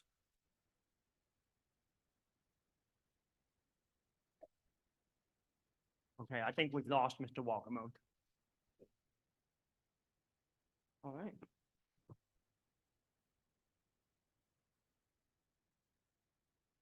All right, we're gonna go ahead and continue with the policy, personnel, and legal portion of tonight's meeting. We have several policies for first reading consideration and several for discussion. So first, we will go with policy 11, principles for governance and leadership, and that is Mrs. Eshelman and Dr. Musser. Am I on? All right. So we're trying to wrap up all our 200 policies, which is why you'll see some 200 policies on our discussion for first reading tonight. We also have 2 or 3 more, and then we're going to start to work our way through some of the zeros. Fortuitously, Mrs. Eshelman brought up principles of governance and leadership at our last meeting. This is in the zeros, local board procedures, which we're going to start to work through next. And I have that sample policy for the board to consider. Couple changes from our 2016 version, but the basic framework is the same. Some of the where things are placed in the policy changed, but the overall pieces are all there. So I don't know if there's any questions. This is the same document that Mrs. Eshelman provided the board at our last meeting as well. Mrs. Eshelman, do you have anything you wish to add as our PSBA representative? No, I mean, I liked looking at both policies, you know, together, and there were a lot of overlaps, but a few minor changes, or like Dr. Musser said, combinations of things or reorganizing of things of where they, you know, maybe fall under. And I like the addition of, you know, that there's going to be short-term and long-term impact in every decision we make. And I thought that was a really good way of thinking as being part of a board. All right. Does anyone have any additional comments or questions about policy number 11?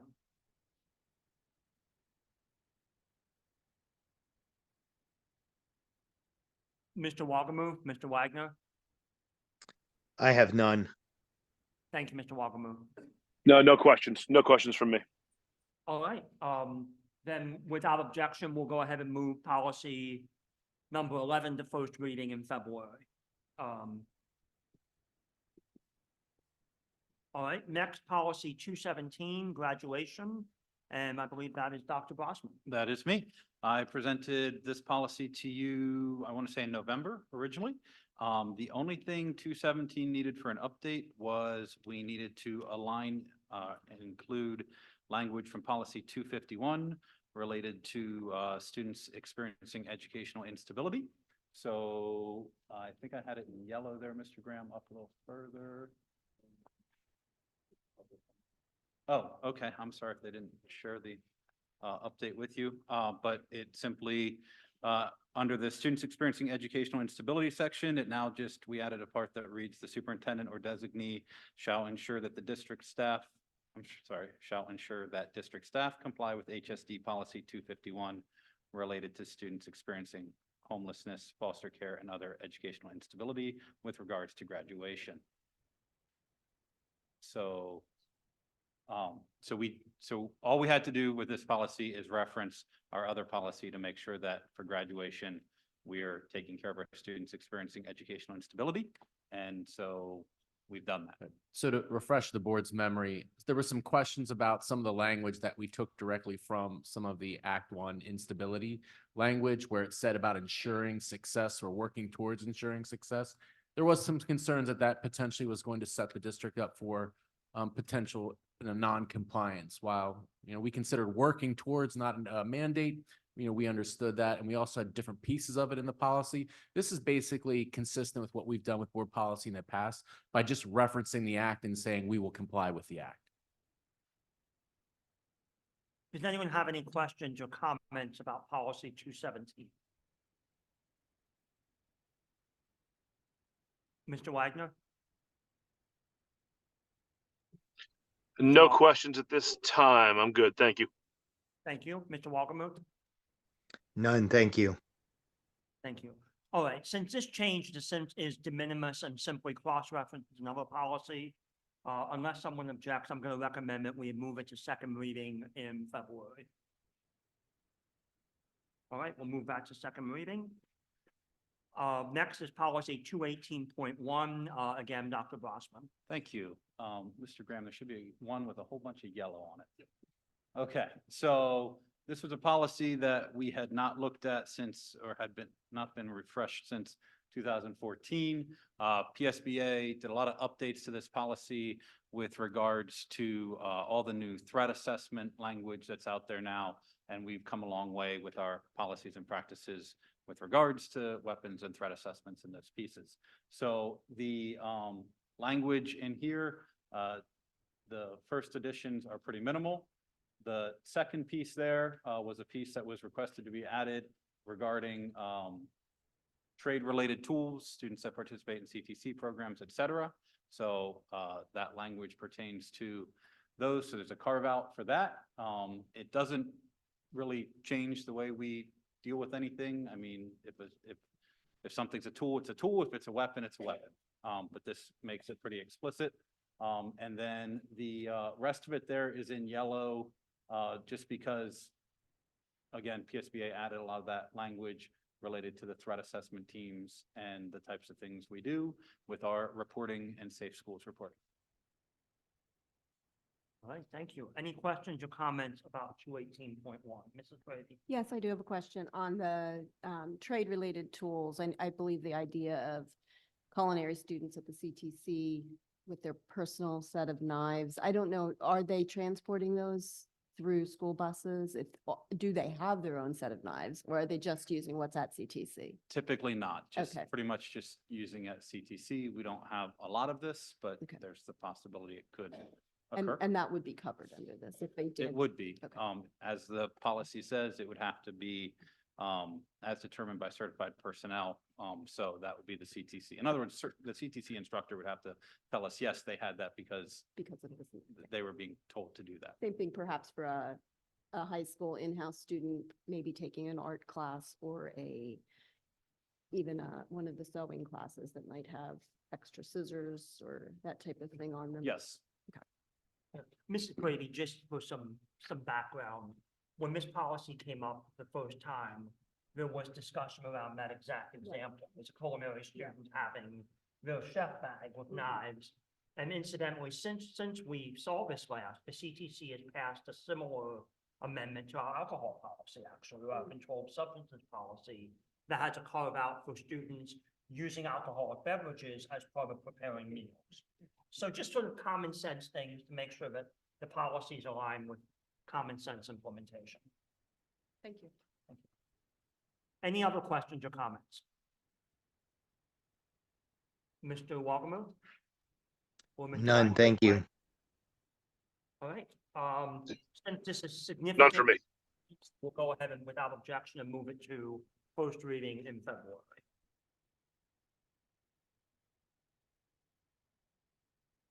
All right, and now we have several policies for discussion.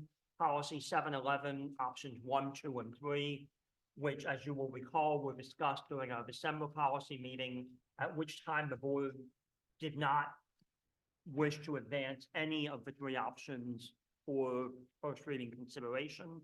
Since that time, at the request of several board members who want to look at these options again, we have brought them back for additional discussion. Again, the purpose of tonight's meeting is to determine if any of the policy options, the framework of any of the policy options, garner the support of 5 board members, such as to be placed into final form for first reading consideration in February. While I do anticipate that we will be voting on the framework, those will be procedural votes only, not votes on the substance of the policy. So in other words, to the extent that the board chooses to vote tonight, it would simply be on the policy framework. That is, the way to think about it would be the Cliff Notes version as outlined by the solicitor. Then the administration and solicitor will flesh the policy out. and bring it back for first reading consideration in February. So with that sort of introduction, does anyone wish to discuss any of the three policy options?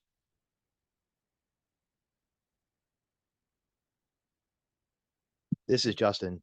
I'll get started. I was one of the individuals that asked that option 3, which is the concept, in not the policy itself, be placed back on the agenda.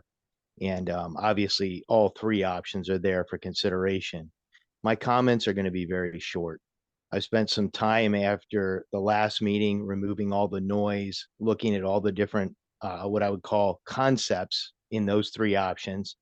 And I strongly believe that the only concept that has any opportunity to move forward appropriately would be option number 3. So that being said, I really don't have to say a lot more. The other thing I would mention was I think it's obvious that no matter what option we pick, people don't get everything that they want, but everybody will get everything that they need. And that is a place to use the facilities in a safe manner and privacy if they choose. So I'm suggesting that we move forward with the concept of option 3. Thank you, Mr. Walkemuth. Additional questions or comments? Mrs. Brady? Yes, I keep hearing the term privacy, and when I read the proposals for each option, each one includes phrasing that we already are under the assumption that privacy is an inherent assumption in all of our bathrooms. And if that is the case already, and we're managing that assumption of privacy for all students in our facilities already, then I don't know if it's necessary to take that next step. Thank you, Mrs. Brady. Additional questions or comments about any of the policy options or any of the policy frameworks? I'm in favor of option 3. Privacy. Hopefully anybody who walks into the bathrooms has a little bit of privacy, although if you've toured some of the schools, you know that stall situation isn't quite as tight as you would prefer. You don't even have to look down and peer through. There's like gaps. It's privacy, security, safety. It's all of those things. And I think more for, and I've thought a lot about this as a woman myself and as a mother of 3 daughters and a grandmother of 4 girls. I had to stop and think. What do I want for them? I want them to be able to feel and recognizing that anytime you walk into a bathroom, they're mean girls as a woman, as a girl. They're mean girls. You never know what somebody's going to say to you. There are going to be fights. And as we've heard tonight, there's fighting in the bathrooms and there's vaping, which are also important issues and we have talked about at different times already at our board meetings and gotten feedback from the high school principals. And they're working on trying to get that under control. It's not that easy, evidently. So 3, it's also, and I also keep hearing the word feeling. Well, they feel this way or they feel that way. Well, girls feel like they want a little more privacy. They want a little more security. I think that's a legitimate concern that I want to be, and I'll just put myself, I'm saying I want to be. Obviously, I'm an older adult and I have a lot more choices and I don't go to the bathroom at school, but I do remember what it's like and I've talked to my children. That you want to have some degree of feeling you have some expectation of safety and security and privacy when you walk into that bathroom. And we all know, and those kids know, that things happen.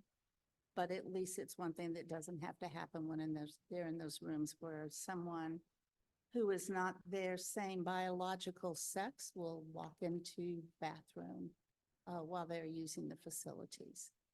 So I could talk a lot more about it, but I think that it is an accommodation that is a good one for all of our kids. If the girls don't want to, or boys for that matter. I mean, I have sons too, and they've got their own opinions about things.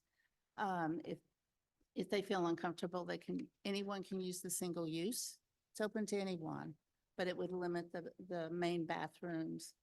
Have been referred to as gang bathrooms. That's a new term to me. So is that what they're called now? Gang The style bathroom. gang style bathrooms, that would be limited to biological sex.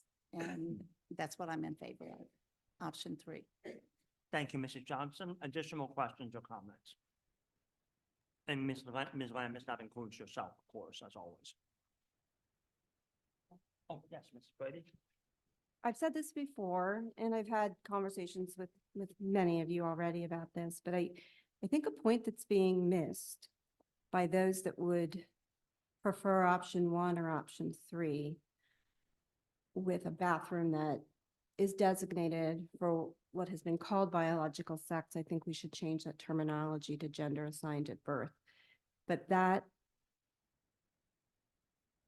would mean, and you need to know that you'll have to be comfortable with this too, as we're using the words comfort, that a fully transitioned male that has gone through the transition but still was assigned female at birth, who could be presenting fully male with a deep voice by now and facial hair and all of that, will be using the girls' bathroom. And how will anybody know? How will we regulate that? Somebody will say, there was a guy in the girls' bathroom. Well, now we have to invade privacy further to find out, is it really a guy? Is it a transgender male? Who was this masculine human being in the girls' bathroom? So those that are concerned about the safety of their girls will have transgender males in their girls' bathroom with options 1 or 3. And I don't think that that's a safety issue. Please don't hear my words that way. I don't believe it to be a safety issue, but as community members have stated, that being a concern of theirs, options 1 and 3 do not fix that concern. I believe we all walk into any of the bathrooms. And I'm sure that based on what we've heard from our own administration and from the student council and different parents, when they walk into the bathrooms, there are other problems. There are issues with vaping. There are issues with fighting. There are issues with, and I don't care what age you are, and I have no idea what boys experience, although they get bullied also. But, there's a reason there's movies called Mean Girls, because girls are mean.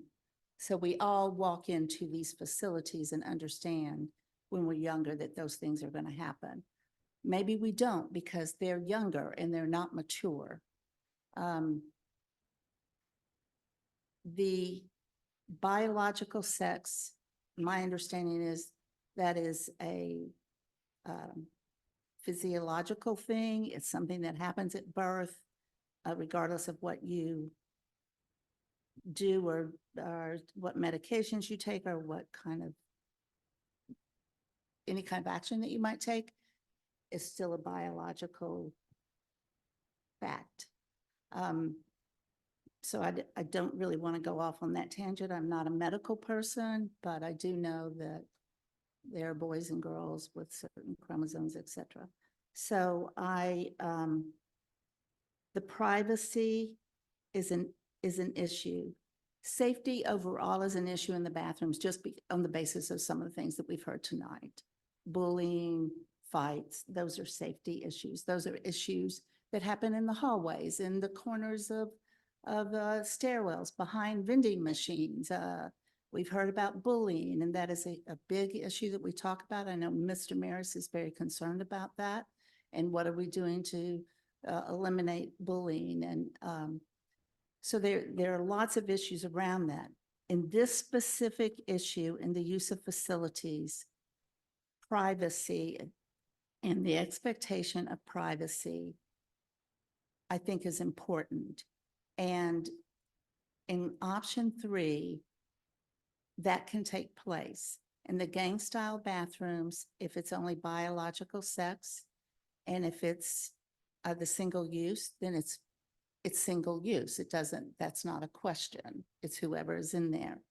And I've talked about this. Ultimately, we make a policy and the administration has to figure out how to administer and enforce that policy. There is also an underlying assumption, hopefully, that we all hold, that when we have policies that we trust, just like I trust teachers to do what they're supposed to do, just like I trust drivers on the road to do what they're supposed to do, et cetera. There's a trust that the students are going to follow those policies, but there will always be students who don't, always. And we know that from behavior reports that we get. So we're not going to eliminate misbehavior, but we are going to frame a policy that I believe accommodates all of our students and provides for their needs, not their wants. I think option 3 is the best option to do that. Thank you, Mr. Johnson. Mr. Maris? I'm also in favor of option 3, as I agree with Mrs. Johnston and Justin, and there were many speakers that got up here. I'm not gonna go over everything that was said, but my biggest thing is our girls feeling safe, and the fact that we have girls that are not going to the bathroom and don't feel comfortable, that's not good. And I really think option 3 is the fairest and is the best compromise. I don't believe it's discriminatory. I don't believe this board is not inclusive of the LGBTQ people. I think we care about everyone. The one father that got up here, very upset that his child is being bullied. Bullying should not ever occur. And so for all those factors, I believe option 3 is the best framework to get started on this, and it'll be the fairest for all of our students. Thank you, Mr. I'm- Maris. I'm baffled because all I keep hearing is safety related to fighting, vaping, and bullying. Yet we're talking about bathroom usage based on gender and sex. So that's what's really concerning to me. I want to echo and just reiterate what the student council brought to us as representatives of the students at the high school to the best of their ability. I took extensive notes on what they said, and they explained why what is going on now is what is representative of the Hempfield community that they want. It is accepting everybody for who they are. It is giving privacy to anyone for any reason in the single-use bathrooms. And I also, in going on tours of the schools and things, I asked questions about how many single-user bathrooms there were, et cetera. And if they're being used, like, are there lines at the single-user restrooms? Like, are they, so overcrowded that people are using them for whatever reason? And it was like, no. So I'm just confused on why this is.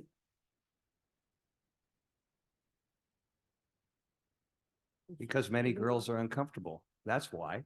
They're And uncomfortable. And there are, what is going on now currently in the Hempfield School District allows for, and if I feel uncomfortable because I'm in the schools weekly, I can go to a single user bathroom for any reason. If I'm uncomfortable because I may be bullied, because I'm uncomfortable with that there may be vaping going on. Do you see what I'm saying? It's already there. and Those other they're not problems even need to being be addressed used. too, but that doesn't mean this is not an important issue. But what I'm saying is the policy has to do with that, yet everything I'm hearing, considering safety, is not related to that. I- And I'd also like to point out that we just moved to first reading a policy where we make decisions based on data. And all of the data I have read pertaining to this, pertaining to not the vaping, not the other safety issues, the bullying, is that this is a non-issue. So if we are a board making decisions based on data, a policy that making decisions based on data was even in the draft of the policy before that, it's going against that, what we are tasked as a board to do. First of all, I said safety. I believe I evidently did not make it clear. I know that those are an issue, but the issue that I'm concerned with is privacy. Privacy. Now, when you're a young girl and you're going through changes and you're having your period, do I like talking about stuff like this in public? No, but I'm going to. I don't want to walk out or be in the bathroom, in the stall, and have to take care of my business, my personal private business, and then have to walk out and know that maybe there was a male in there who knew what I was doing. I just assumed not have to face that when I was that age. My daughters didn't want to face it. So there's a privacy issue here. And I have said that I would prefer single-use stalls throughout the facility. That's not possible right now. So how do we take care of privacy for our girls? And I would also say, if some of us are hesitant to even talk about this, even though we have firmly held beliefs in public because of what can happen, what can be said about us, phone calls we get, et cetera, et cetera. People don't want to talk about it. We don't want to be lambasted because this is our belief. I believe that biological boys and biological girls need to have separate facilities. That's a core belief. I can talk about a whole bunch of different other reasons, but that's a basic belief that I have. And that is a cultural norm. We did have 2 women last week who bravely came up and talked about their cultures. I personally have lived in countries with different cultures. I lived in Germany. I lived in China. I lived in a city that was full of atheists, communists, Tibetans, Buddhists, etc. I know what their practices are, and if you want to know what some of them are, you would be shocked if I told you.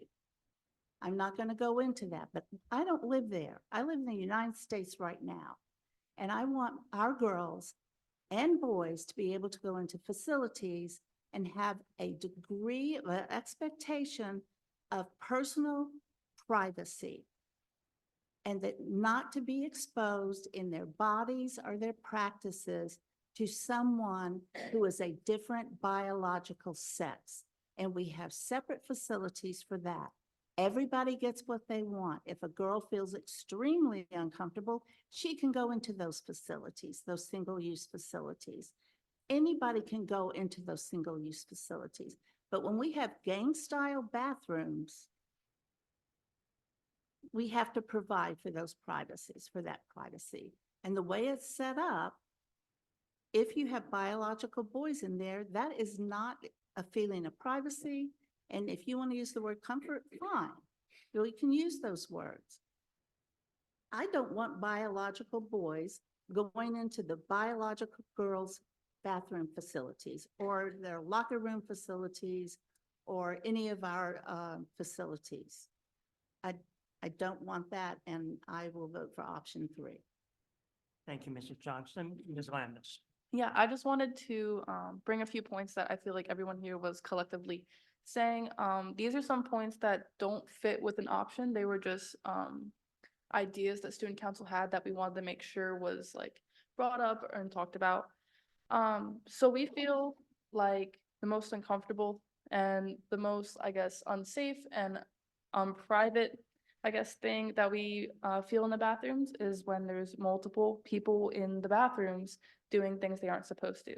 They're in there for longer periods of time and they're communicating, they're talking, they're doing who knows what in those bathrooms. And we just feel like that's what we're most uncomfortable about. And so I just wanted to make sure that that was being brought up first. And along with that, we feel like you shouldn't be in a bathroom long enough to know who's in the bathroom with you, if that makes sense. I mean, you could be doing business, like whatever you need to do, but like prolonged conversation, I feel like bathroom's not the place for that. If like you are uncomfortable, we felt like if you were uncomfortable, like we have like accommodations for both LGBTQIA+ like community as well as like cisgender students. Like if you are uncomfortable, we have those single-use bathrooms for everybody. And the size of our school is about like 2,300 kids, and there's about 12 transgender students. So we also felt like it's not an everyday, like, I don't want to say it's like rarity, but like I don't see the same two people in the bathroom at one time ever.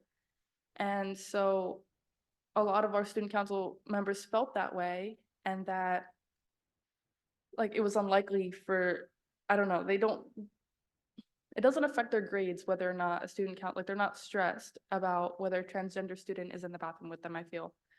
And I know I heard stories about the girls like not eating or drinking, and that to me is very scary, because I know like eating disorders are something that is very common within like even my friend group or young girls my age.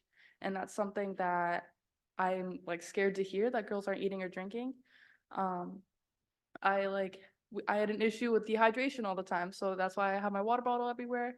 But it's also, you shouldn't not eat or drink because you can't use the bathroom when we have those single-use bathrooms, is what we were trying to like, we didn't understand that really. So I didn't know if I didn't understand, and student council didn't really understand. Another point is that we're scared of the biological, like transgender walking into the bathroom, where if they were to do something inappropriate to the girls, they would still face the same consequences as if a boy right now walked into my bathroom with me. Like boys, like biological cisgender boys right in this moment could walk into the opposite bathrooms right now if they wanted to. So we were all like, that was like a confusing topic for us. Like, how does their biological change, and not even their biological change, but what they want to identify as, that doesn't, like, it didn't really make sense to us. I don't know if I'm explaining that. Like an inappropriate behavior has Right. nothing to do with That's what we were kind of concerned gender. with. As student council, we were concerned with, and that's what we were just discussing about that. This has nothing to do with like any specific option. And then biological sex doesn't include sexual preference either. So you could be biological, gender affirmed, like gender assigned like male at birth, and walk into a male bathroom, but you have a sexual preference for males. So that would be an unsafe, unprivate experience for them, as well as if you're not attracted to males. So if that's what we're talking about as transgender students and how we feel uncomfortable and how they might be predatorial towards the opposite gender, it could be seen the same as someone that identifies the same gender and is biologically the same gender, but is attracted to the same gender as well. And I think a lot of this topic has to do with what we were told from our peers can sometimes be either blown out of proportion, flipped, or misconstrued when they tell their parents, because they might have a different belief than what their parents have. So, and that could be either way, like either way they feel. And I know from a personal opinion, like I don't want either to make my parents upset. I don't want to like feel shameful or anything for the way that I politically believe or like ideology, anybody. So like what students might tell people isn't always what they feel, I guess, is what I'm trying to say. And I know that was a bunch of like random information and like mismatch, but that's just all the points that we wanted to make sure was clearly stated because we didn't say that at the previous board meeting. This was just like a bunch of miscellaneous objects, and I'm fine for questions or anything like that. I just was kind of like bringing that to the board. So thank you. Thank you, Ms. Lambus. Further questions or comments? And also, Mr. Walgamuth, Mr. Um, Wagner, I haven't forgotten about you. Yep, no worries. Thank you. I'll chime in real quick. Just with a couple questions. Can we talk any one of the three policies or any, sorry, not policies, any one of the three options that we are looking at the moment? Can we talk about enforcement of those, policing of those, what that looks like, or is this, and maybe I'm jumping the gun on that discussion, but I mean, I think now is as good enough time to have it as any. Any thoughts, and maybe this is for administration, on initial thoughts on how we would enforce any of these, how we would police them? What are the consequences of any of them? Dr. What is- Grossman too as well, so. Very good. Thank you. So I'm curious to hear from administration or anyone for that matter as to what that could or should look like on any of them. Sure. Mr. Wagner, Dr. Grossman here. Yes, sir. So I guess we'd have to take it a policy at a time to talk about what that might look like. Is that the direction? Is that how you'd like me to speak on that, Mr. Pomersky? Yeah, I think I'll jump in first though, Dr. Rossman, just from an enforcement standpoint, obviously, as Dr. Rossman just noted, depends on the policy. And depends on the language of the policy for us to develop the administrative regulations to then work through what that enforcement looks like. I know there's been discussion around trying to identify an individual's gender. So I've shared with some of you, and I just want to be clear with everyone, when an individual parent or guardian enrolls them in school, there is a misperception that a birth certificate is required to do enrollment in school. It is not. What is required is to determine the date of birth of the child or the student. It is not the gender. And so the birth certificate is for proof of date of birth. You can use a birth certificate. You can actually even use a notarized letter from a parent or guardian that they had notarized to identify the actual birth date. There is a state requirement that we have to submit data based on number of males and females in the state of Pennsylvania in our school districts. The state at this time does not permit someone to not identify with male or female.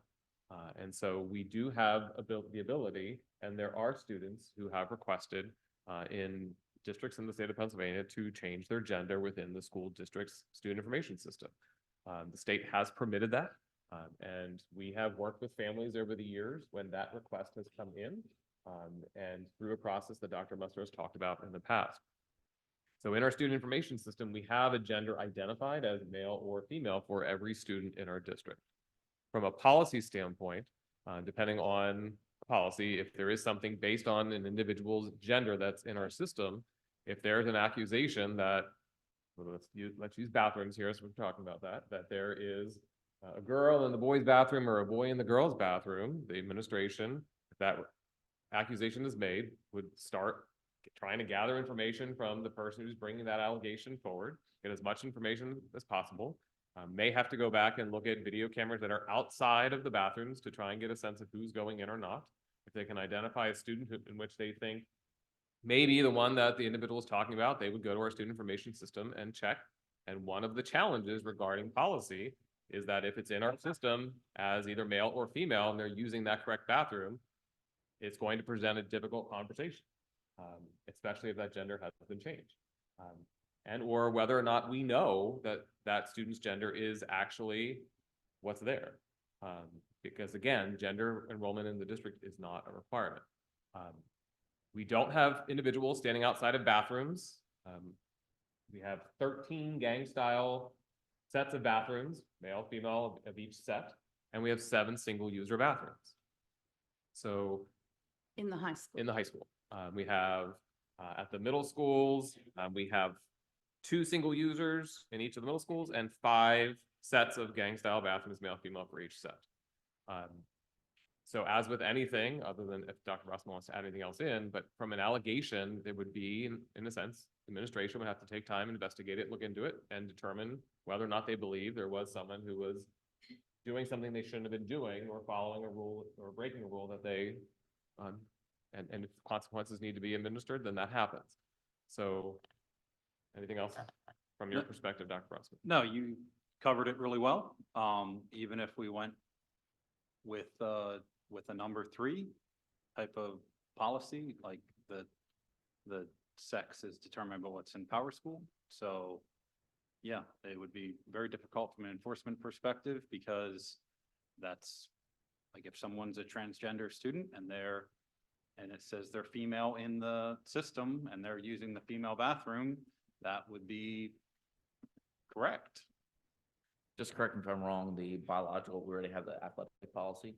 So we already have that standard in place that we have to use biological in different positions, right, for policies. So this would not be a new challenge. This would be the same challenge as you described as a challenge, be the same thing as what we're currently using for that policy, correct? Yes, for students we know. Students who move in or we don't know or have enrolled, and if they've been with us for many years, and we have not known that they were a transgender individual who have identified differently and consistently asserted that for years, we may only know them as the gender they identify with. But I believe with the sports policy that they have the burden of proof, and that we can request because of the doctor's notes and the physicals, that they have to prove their gender if it's in question. Right. So if we do ask and they do provide, it would be up to the medical provider to provide that information. It would not be up to us to determine that. Right.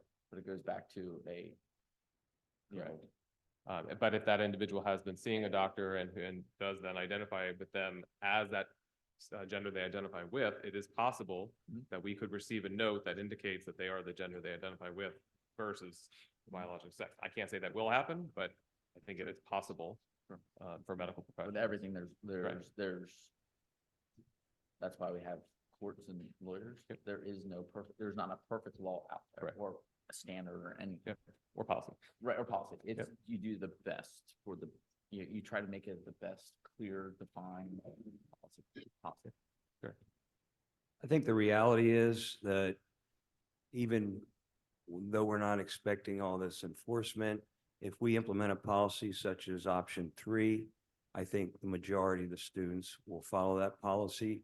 And I also think our female students will be less afraid to use the restrooms. I just need to push back on the term afraid. I can't hear you, Mrs. I Brady. I need to continue to push back on the term afraid.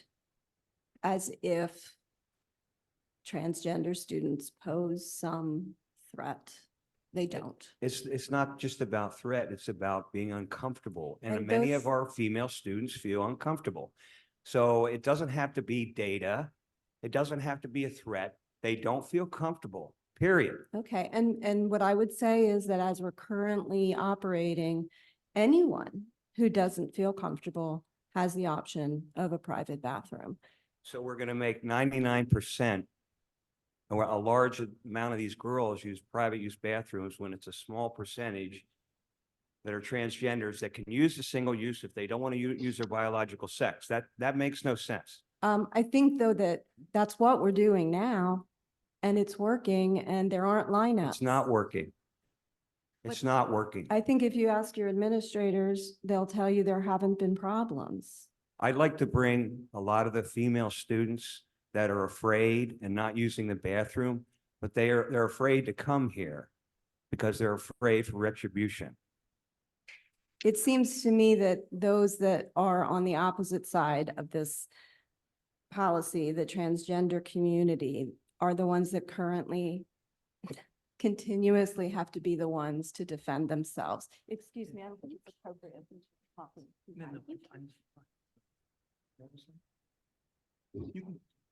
No, I don't think it's appropriate. to talk behind my back. No, I was just confused. No. What you're saying. I'm talking in the microphone. Our transgender community is continuously the community that has to be the ones to be courageous, to come and stand at the microphone, to be public, to ask for acceptance in our community. They have that courage.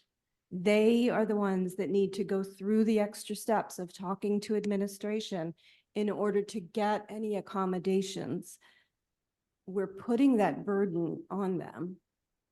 I would say that if somebody is uncomfortable,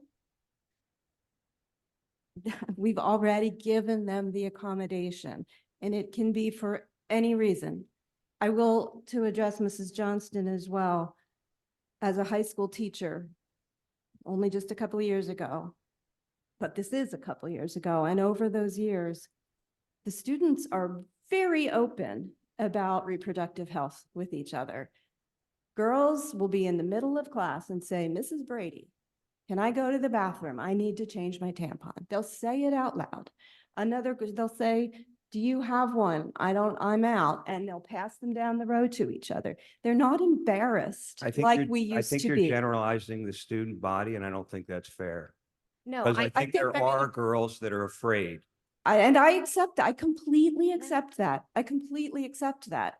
What I'm saying is, others are also generalizing that the majority of students can't handle this. And I'm saying, I think the students can handle it. They are handling it. And those that aren't comfortable have a single-use bathroom. And Avery, thank you for all you've done. But I take exception to that survey. I don't think it was thoroughly done. Mrs. Volapus came in here and gave an excellent suggestion. If you really want to do a survey, do an anonymous survey and send it home with the parents. I think you'd find quite different results. Yes, because people would be anonymous and be able to hide behind that. These kids went and talked to their peers in person. But how many of the total And student I body think- were talked to? Okay, Mr. Wagner, I want to make sure that he was done with his remarks, and then Mr. Garber has some remarks as well. Mr. Wagner, do you have anything to add to the rest of the remarks that you made previously? I appreciate that, Mr. Keener. I'll just throw this out since there's already been a handful of folks that have tossed out their thoughts and really kind of where they stand. I'll go ahead and do the same. I mean, for me, I think that a couple things, right? I mean, last month we had some discussion around these three options. Or I'll rephrase, we had discussion around the options in front of us, and 2 out of those 3 options were discussed. We did not discuss number 3 much. Obviously, that's not happening tonight, which I think is healthy for the discussion overall.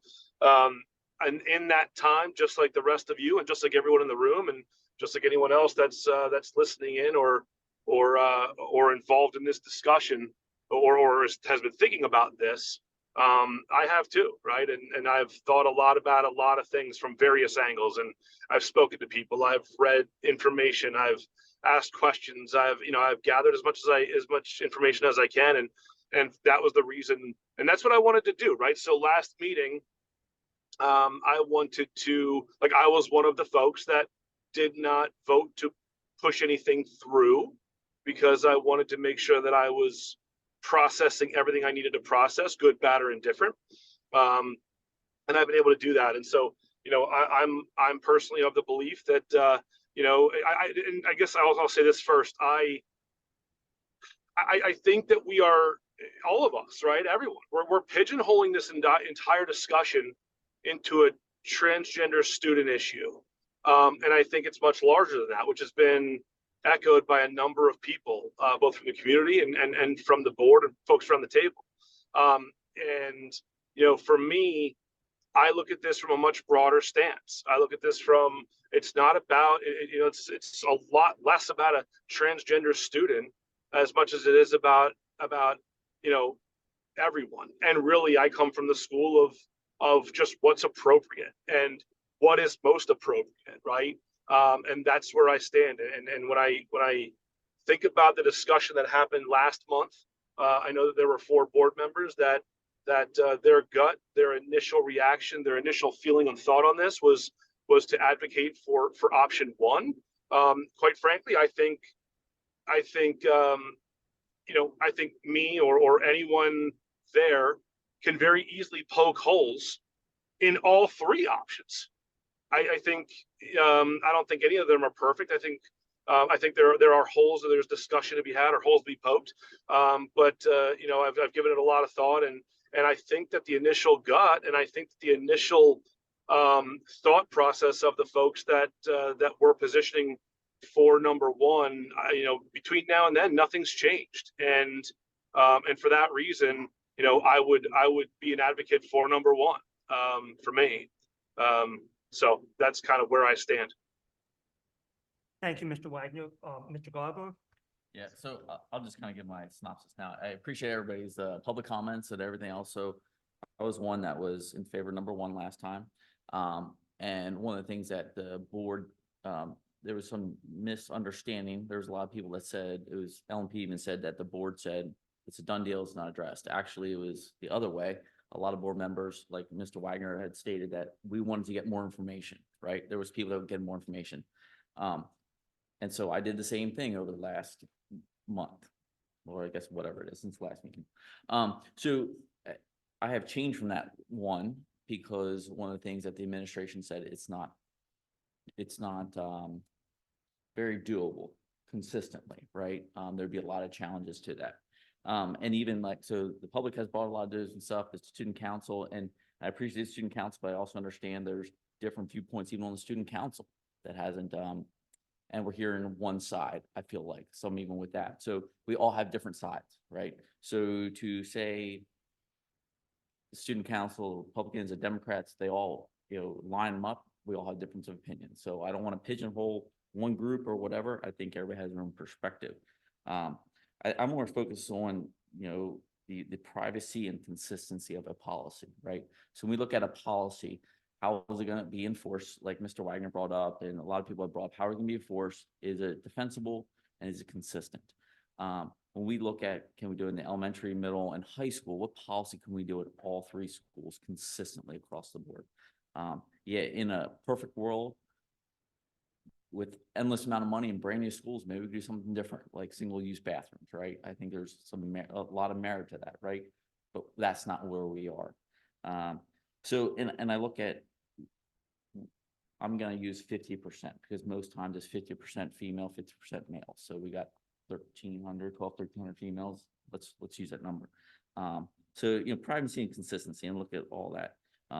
And it's not focused on the LGBTQ. Everybody wants to say transgender. This is a LGBTQ community. It's that I don't want to segregate the one or the two. So the consistent thing that we all have in common is biological sex, period. Like, nobody can deny that. You were born one way, you have a chromosome. From the medical perspective, there's one thing about you, right? And that's consistent, right? That way is consistent. It's consistent, right? When we look at, there's talking about ages, different age people, we're talking about kids, but we also, there was brought up about after school, sports activity, things like that. The consistent message to tell people across all districts and all people, guests coming in, male and female, right? Some of these policies talk about whether they fully transition, this and the other. We have no control over people walking through that door, what that looks like. So those policies aren't consistent. How can we consistently do those policies? So, it kind of goes back to consistency and privacy, privacy for all and consistency. So I really look at these policies and I don't see, like, again, I was at number one the last time. I'm now at number three and don't see how we can't do number three. And number three is privacy and consistency across the board. It's the most, that's where I stand. And so I'm going to put a motion on the floor that we put the motion would be that we give direction to the administration to put a policy in place that goes along with biological sex, along the outline of the option 3 direction. Okay, so Mr. Garber has motioned that we direct the administration to develop policy around the framework. Okay. The framework of option number 3 for first reading consideration in February. Yes, correct? it'd be For first reading consideration in February. option number 3 with the focus on biological sex for not just bathrooms, but locker rooms. We're missing that part too. Facilities. We're missing that part about locker rooms as well. So this would be all, I don't know how you want to word that. All private areas. I don't know. how Okay, you- I how mean, you that, wanna- I think right now, it's your motion, Yep. Mr. Garber, but my suggestion would be that we keep this high level around the idea of a framework. Yep, but I'm saying it's not just the bathrooms. I'd like to be a framework for both. For both bathrooms and locker rooms. Yes, as Okay. one group. Is there a second to the motion? I'll second that motion. Oh, Okay, second by Mr. Maris. No, No, Mr. it was Bowman. actually Mrs. Johnston. By Mrs. Johnson. sure. I'm Justin sorry, was who talking. It seconded? was Justin. Justin who was talking seconded and it. she I was don't talking at the care same whose time. name Pick one or the Kristen other. seconded. You can go. Yeah, you can just pick one. Oh, I didn't even hear Mr. Walker. My apologies, Mr. Walker. That's okay. You can Motion just by pick Mr. one. Walker, second by Mr. Walker. Is there discussion on the motion? I do have one question. I was for number one, like several of us. After reconsideration, I've changed my opinion, obviously, to number 3. One of the reasons that I said not yet was because I wanted to listen to what the student council was going to say. We didn't know at that time. They weren't prepared to tell us. We have, we've heard from you, Avery, and I don't know who normally sits, who Ethan. was next to you. Ethan. Okay, so when you gave your report back, and I was unclear at that time just exactly how many representatives and officers actually came back to the meeting Yep. and said, and I don't know how many representatives you have either, that they came back from their specific group, whether it was a sports team, a club, I assume you have class reps. How many of all that, first of all, how many people's are on, let me Yeah, get my English, so- my grammar correct. How many people are on the student council and how many came back to you to the meeting, to the council at large with a report? Yeah, so I have my like attendance. I did that beforehand. So for the first meeting, we had 18 out of our 25 officers for the initial breakdown. Then in the second meeting, we had 20 out of 25 officers. Out of those 2 meetings, only 2 officers did not attend either meeting, which for those 2, I gave them their own in-depth, like a little explanation and an agenda of what we covered that day. And I know there's some like I guess uneasiness with it. We did the best that we could, as we just came with our opinion. We were not trying to push anything. We just came with our information. We felt we spoke to many authority members about doing a possible survey because we felt like that was a really good representation of how we should get information from the student body. It's just a little different when you're working with 14 to 18-year-olds in a survey. We felt like a lot of you have understood that it wouldn't be appropriate, and it would make a big deal isn't a big deal until it's made one. So it would have been we felt like it would have been I guess made into a big deal if we sent out a survey to everybody. And we send surveys out all the time, and we have issues with students replying to surveys on their Spirit Week themes. So we felt like we wouldn't get, with a sensitive topic like this, we wouldn't get appropriate responses from everybody. We would only get the responses that like people had strong opinions for, and not everybody. So either way, we're not gonna take all the information from everybody. And whether or not student council representatives are coming up and saying that it was never told to them that they were supposed to disperse the information, they were individually told to disperse the information and talk with their peers and come back to me. I know that for sure. We have that on the agenda. We have that in our records. I'd be happy to show that to you guys.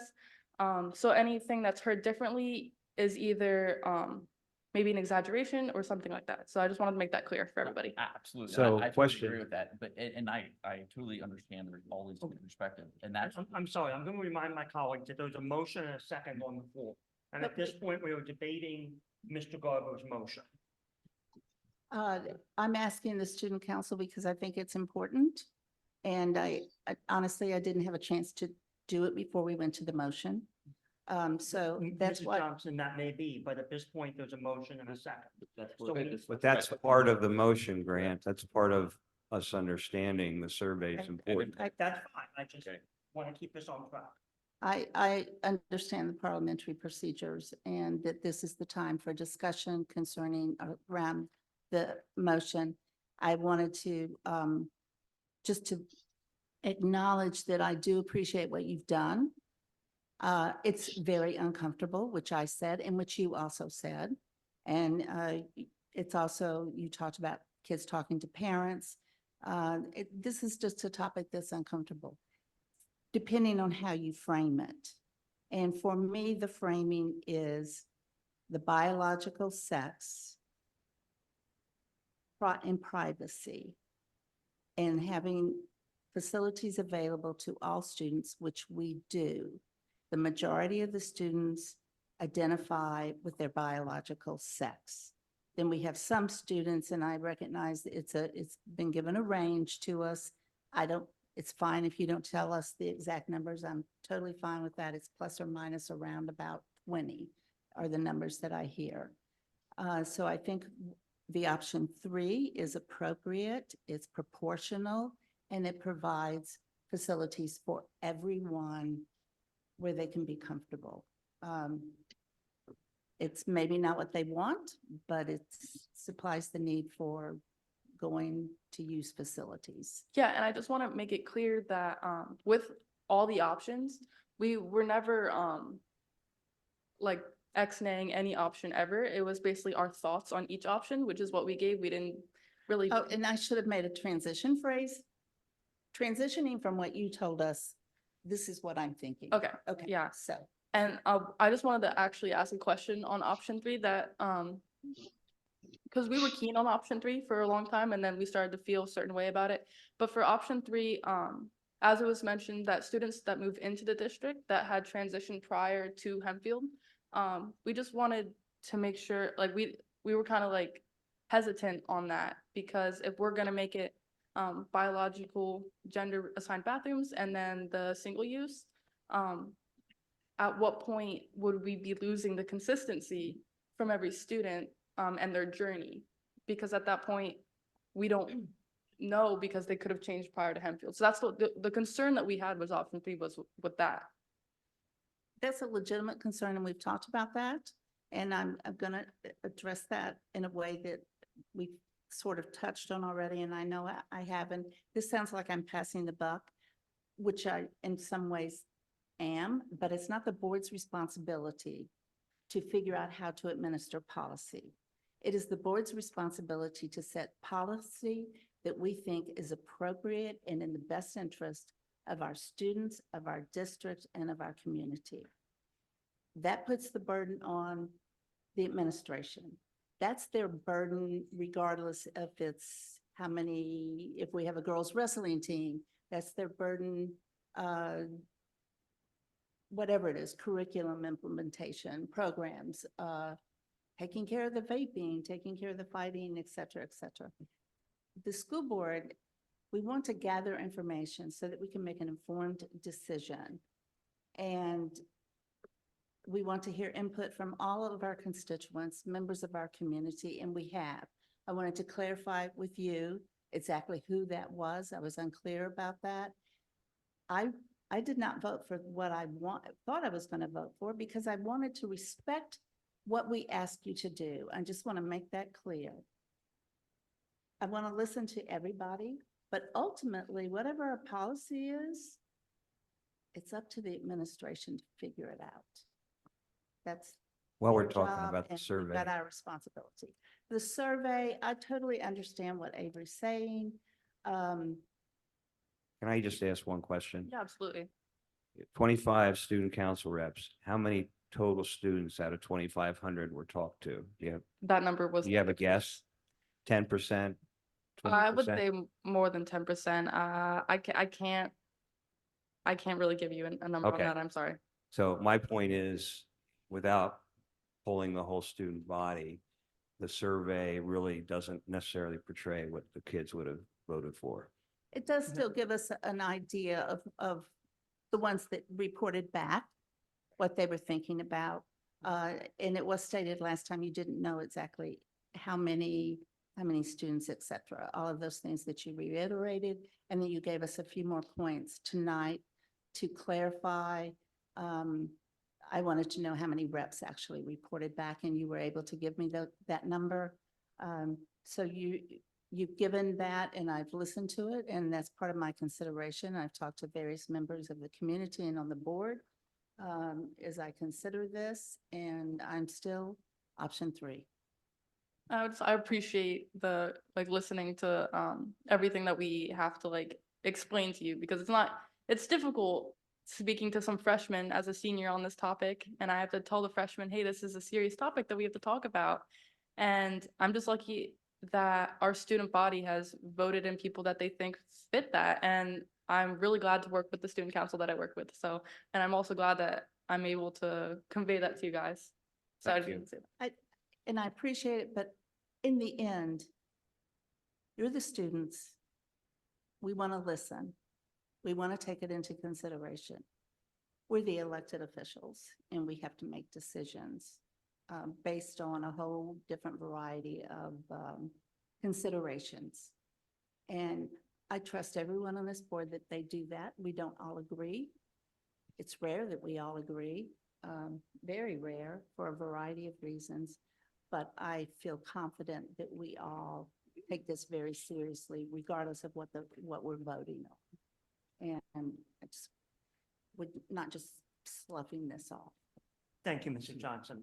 I'd like to speak now. First, with regard to the manner in which the student council did or did not do their due diligence on this issue. That's not our decision, okay? The student council is by our policy, is the elected voice of the student body. It is not for the board to second guess how the student council does its job, whether we agree with it or disagree with it. I don't know how many people Ms. Landis and her colleagues talk to, but I do know that there's 25 of them and they represent 2,200 students. I also know that there's 9 of us and we represent 48,000 people, okay? I'm gonna go out on a limb and say that they've talked to a higher percentage of their constituents about this issue than we have, okay? So that's point number 1. Point number 2, I supported option 1 when we discussed this in December, and I continue to support option 1. None of the policy options, none of the policy frameworks that we've discussed are perfect, okay? Option 1 has some implementation challenges. I have every confidence in our administration and our faculty to address those in a forthright, sensible, common sense manner and get number 1 across the finish line, if that's what we decide to do. Option number 3, I have serious reservations with, and the primary concerns are, number 1, that I think it's on very shaky legal footing. I think if you look at the direction in the state and federal courts around the country, the courts have shown generally disfavor towards very binary black and white policies like option 3, okay? And number 2, let me back up. As I've listened to this debate, most of the arguments in favor of number 3 center around the legitimate privacy interest of biological girls. I wholeheartedly support that legitimate privacy interest. I'm not a girl, okay? But I understand that it could be very awkward to be in the bathroom attending to one's personal needs and have someone who is different than you in there. Not to say that that individual is a threat, not to say that they are in there with some ill intent, but it is a fact that it could make you uncomfortable, and I respect that. I think that is a legitimate concern for us to raise. At the same time, we have a number of students who are transgender. We have a number of transgender students. They deserve the support of this district and this board. They deserve to feel like they are part of our community because they are. They deserve to have the supports that this district is able to offer. Option one addresses both of those core concerns. It provides for the privacy of biological boys and biological girls in the biological restrooms. It also provides a space for students who are transitioning to use a restroom that accords with their gender identity. Unlike the other policy options, it does not restrict the number of bathrooms available to anyone. Every student in Hempfield will continue to have three choices of bathroom. A biological female who identifies as female can use the biological female restroom, the gender identity female restroom, or the single-use restroom.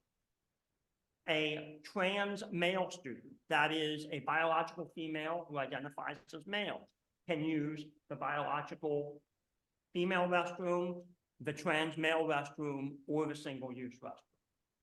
I understand that the people can and will try to poke holes in that logic. None of these options are perfect.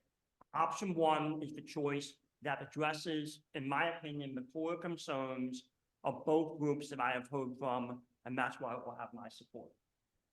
I disagree with your logic a little bit, Grant, in that policy one still restricts the transgender cannot go into the biological bathroom. They have to go into the transgender. So it does restrict. So I don't totally agree with you. And I don't see how option three is any different because they still have accommodations. They can either use their biological sex or their separate bathroom. So, I think that is as supportive of the transgenders as option one. I don't see a difference there. And you kind of painted it out like one is more accommodating, and I don't really think it is. Okay. I appreciate your perspective, Mr. Maris, but I think if we go back and review the draft text, under option one, every student, regardless of their biological sex or their gender identity, has the choice of three restrooms. They can use the bathroom that aligns with their biological sex / sex assigned at birth, whichever term you choose. They can use the bathroom that aligns with their gender identity that may or may not be the same as their biological sex, and they can use the single-user restroom. Okay. Additional questions or comments on the motion? I had a question for Mr. Wagner. You made the comment that you can poke holes in all three options. Can you tell me why you disagree and what holes you would poke in option three for us?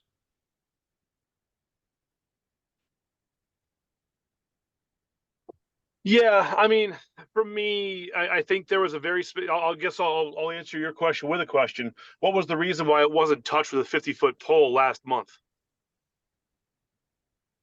I think that's a terrible analogy. It wasn't, I wasn't making an analogy. I was asking you a question. No, I'm saying that makes no sense. I'm asking why you don't like option three. What holes can you poke through it? That's what you said earlier. Yeah, I think I could poke holes in all of them. I think option one, I could poke holes in the fact that there are logistical challenges. I think that we need to take a look at a number of different things. If it's option one, in terms of, to Mr. Garber's point, consistency across buildings, what percentage of the bathrooms will be dedicated to what and why and how and where. So I think that there are challenges there, and I said that last month. I think option two, at the end of the day, does it set out to do what the spirit of this discussion does?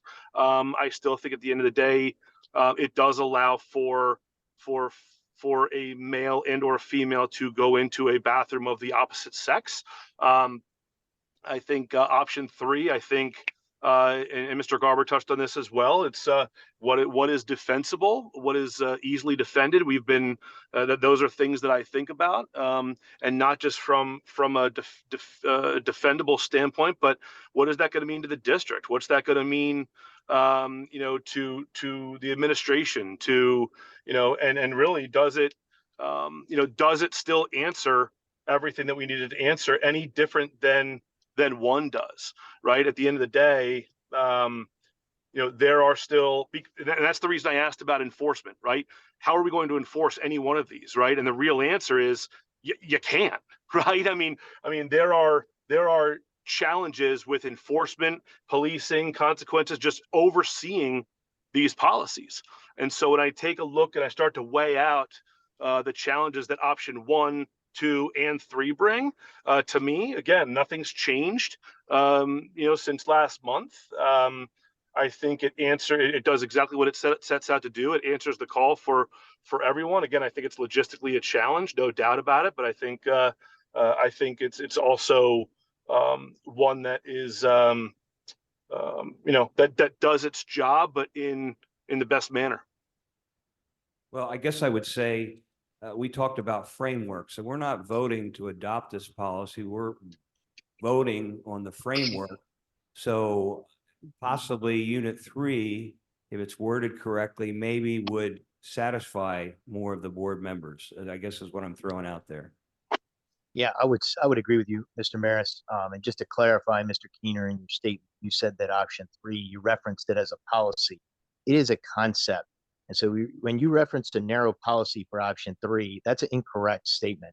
There is not a policy that we're considering tonight. We're considering a concept to take forward to develop that policy from. So I think it's very premature to talk about enforcement. I think it's premature to talk about the fact that we're referencing it as a policy, because I agree with you, Mr. Maris, that moving a concept forward then allows us to work on the policy that would address some of the concerns that we're way out ahead of. And to me, it's just a bunch of noise right now. Well, thank you, Mr. Walker.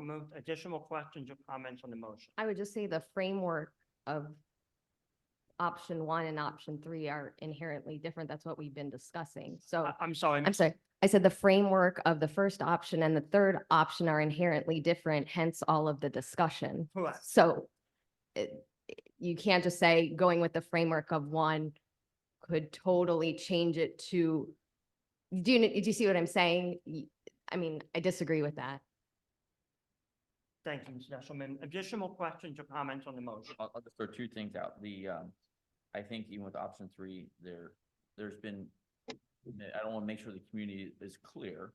There is no such thing as an LGBTQ bathroom that we're labeling, period, right? We're going by biological sex, period. That's it. That's the only thing in the policy, right? In the option 3. In the option 3, right? It has nothing to do with anything else other than biological sex, period. The other thing is there is court cases. One of the members brought up, yeah, there is court cases, both sides. I get it, right? State law does say by biological sex, and we do have court cases that will support it. So like Mr. Wagner's point, both can be shot holes, period. That's what, like I said earlier, that's with any policy. I don't care what it is. It could be our weapons policy. There could be a loophole in that somebody challenges. So I would agree with Mr. Walgemuth as well. This is a concept, and we need to make sure we don't get the cart before the horse and try to figure out how it's going to be implemented before the policy is written. Thank you, Mr. Garber. Any additional questions or comments? Mr. Walgemuth, Mr. Wagner, additional questions or comments before we? I have none. I'm sorry. No, I'm just going to share. I was going to wait till all the board members were finished, if there was any others. I'm sorry? I have none. The board members were finished, and then I was going to share a few things briefly. Oh, Yep. I was going. okay. Any additional comments from the board before Mr. Pomorsky speaks? Mr. Pomorsky. Yep. So thank you. Not for me either. Thank you. Just a couple of things just to follow up on. First, yes, it is absolutely the board's role to set policy, and then it's the administration's role to implement that policy. Part of that process, obviously, is going to take time. It's going to take discussion, and we'll have to have follow-up conversation in terms of any implications of any said policy and in terms of its implementation, first and foremost. So it's not as easy as board does this, administration does this, and we're done. So just to be clear on that. It has come up though a couple times around concerns, and I appreciate the clarification around the privacy discussion versus the safety discussion, because while it's been alleged in terms of, the fighting and the vaping and all the things that are happening, as Ms. Landish has shared, yes, our students, multiple students going into the bathroom at the same time, at times in the same stall for conversation. Yes, that is happening. And when happens, it's referred to administration, it's looked into, and it's addressed. Fighting is not pervasive in the bathrooms. We've had conversations with the high school administrative team. Has it happened? Yes. Is it happening every day, all day? No. What happens is when a video is taken and something that happens, that does tend to surface, and that's what people then continue to say, look, here's another fight, or here's another fight. So it has occurred. Will it occur in the future? I sure hope not, but the likelihood is, if you look back on school history, it will. But school fights have occurred since schools have started. It's been in school, out of school, bathrooms, etc. But in terms of bathrooms, it has been talked about, and I feel it's really important to reiterate this, and I hope every parent, guardian, every student who is listening can share this, repeat this, because it's critical. It was shared by many people tonight. Yes, bathroom usage is personal, is private. It is not a social event. That said, anybody uncomfortable in any way, shape, or form, please use the single user restrooms. We have 7 of them at the high school, 2 at each middle school. Encourage students, your peers, your children to do that. No one should have to put themselves in a situation where they will not use a facility, a restroom, all day long to potentially cause some type of negative reaction, medical issue for themselves. We have facilities for individuals, regardless of policies, use the single user facility. That said, I also want to bring back, if something occurs, if something is happening to a student, if someone has a concern, it has to be brought forward to the administration at the school for them to address it. It cannot be addressed if people are talking about it in other places. And so whether it's in the bathroom, regardless of gang style, single user, etc., if the administration doesn't know about it, they can't address it. And talking about it well after the fact, we certainly can follow up and have those conversations, but we can't do anything right then and there.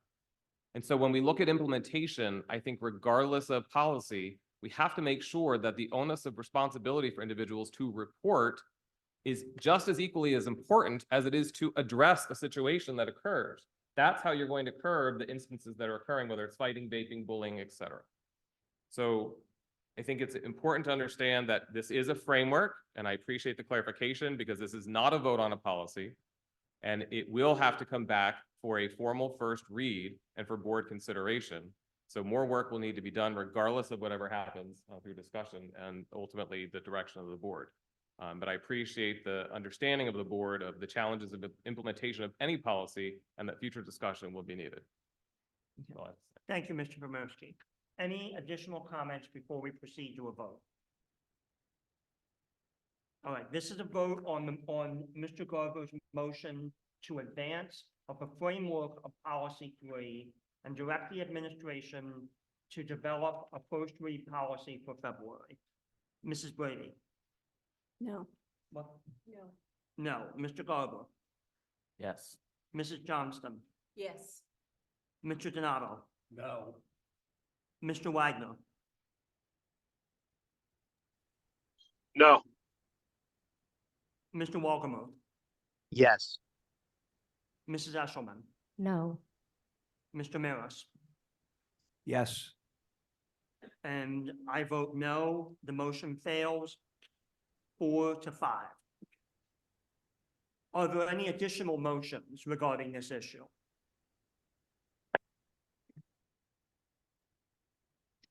I'll go ahead and make a motion. Mr. Wagner? I would like to make a motion to advance the framework of option 1 for first reading consideration. Okay, Mr. Wagner has made a motion to advance the framework of option 1. Is there a second? I will second that motion. So the motion on the floor by Mr. Wagner, seconded by Mr. Keener, is to advance the framework of option one and instruct the administration to develop a policy for first reading around the option one framework. Any discussion on that motion?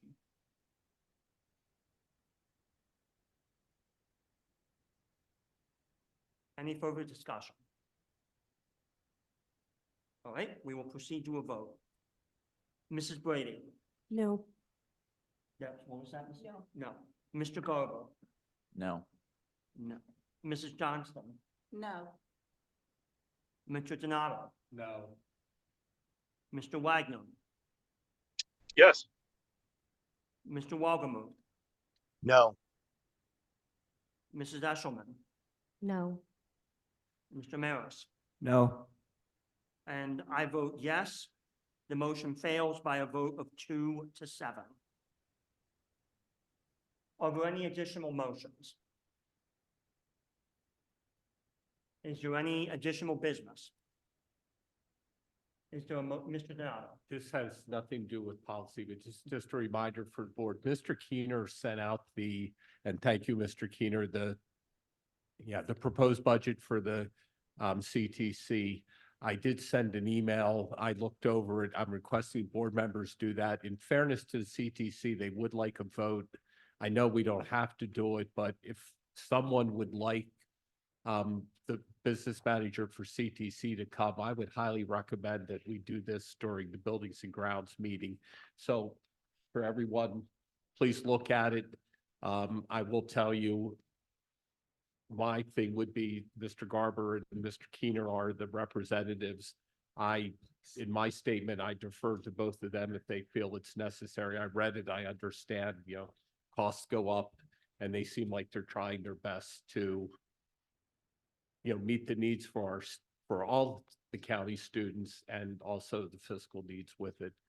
But again, if you look over it, just so Mr. Keener or Mr. Garber or Mr. Boberski could request that for the Buildings and Grounds meeting and hopefully maybe try to do it by Monday or Tuesday so they could reach out to whoever's going to come from the CTC. And if no one wants any, then that's not a real problem, but I just like to see it be done at Buildings and Grounds if needed. That's all. Thank you. Thank you, Mr. Donato. Yeah, so if anyone would like to hear from a CTC representative, just let me know and we can do our best to make that happen. Any additional questions or comments, any new or old business? Is there a motion to adjourn? I motion. Motion by Mrs. Brady. Is there a second? I'll second. Second by Mr. Donato. We'll do a voice vote. All in favor, say aye. Aye. Aye. We are adjourned. Thank you.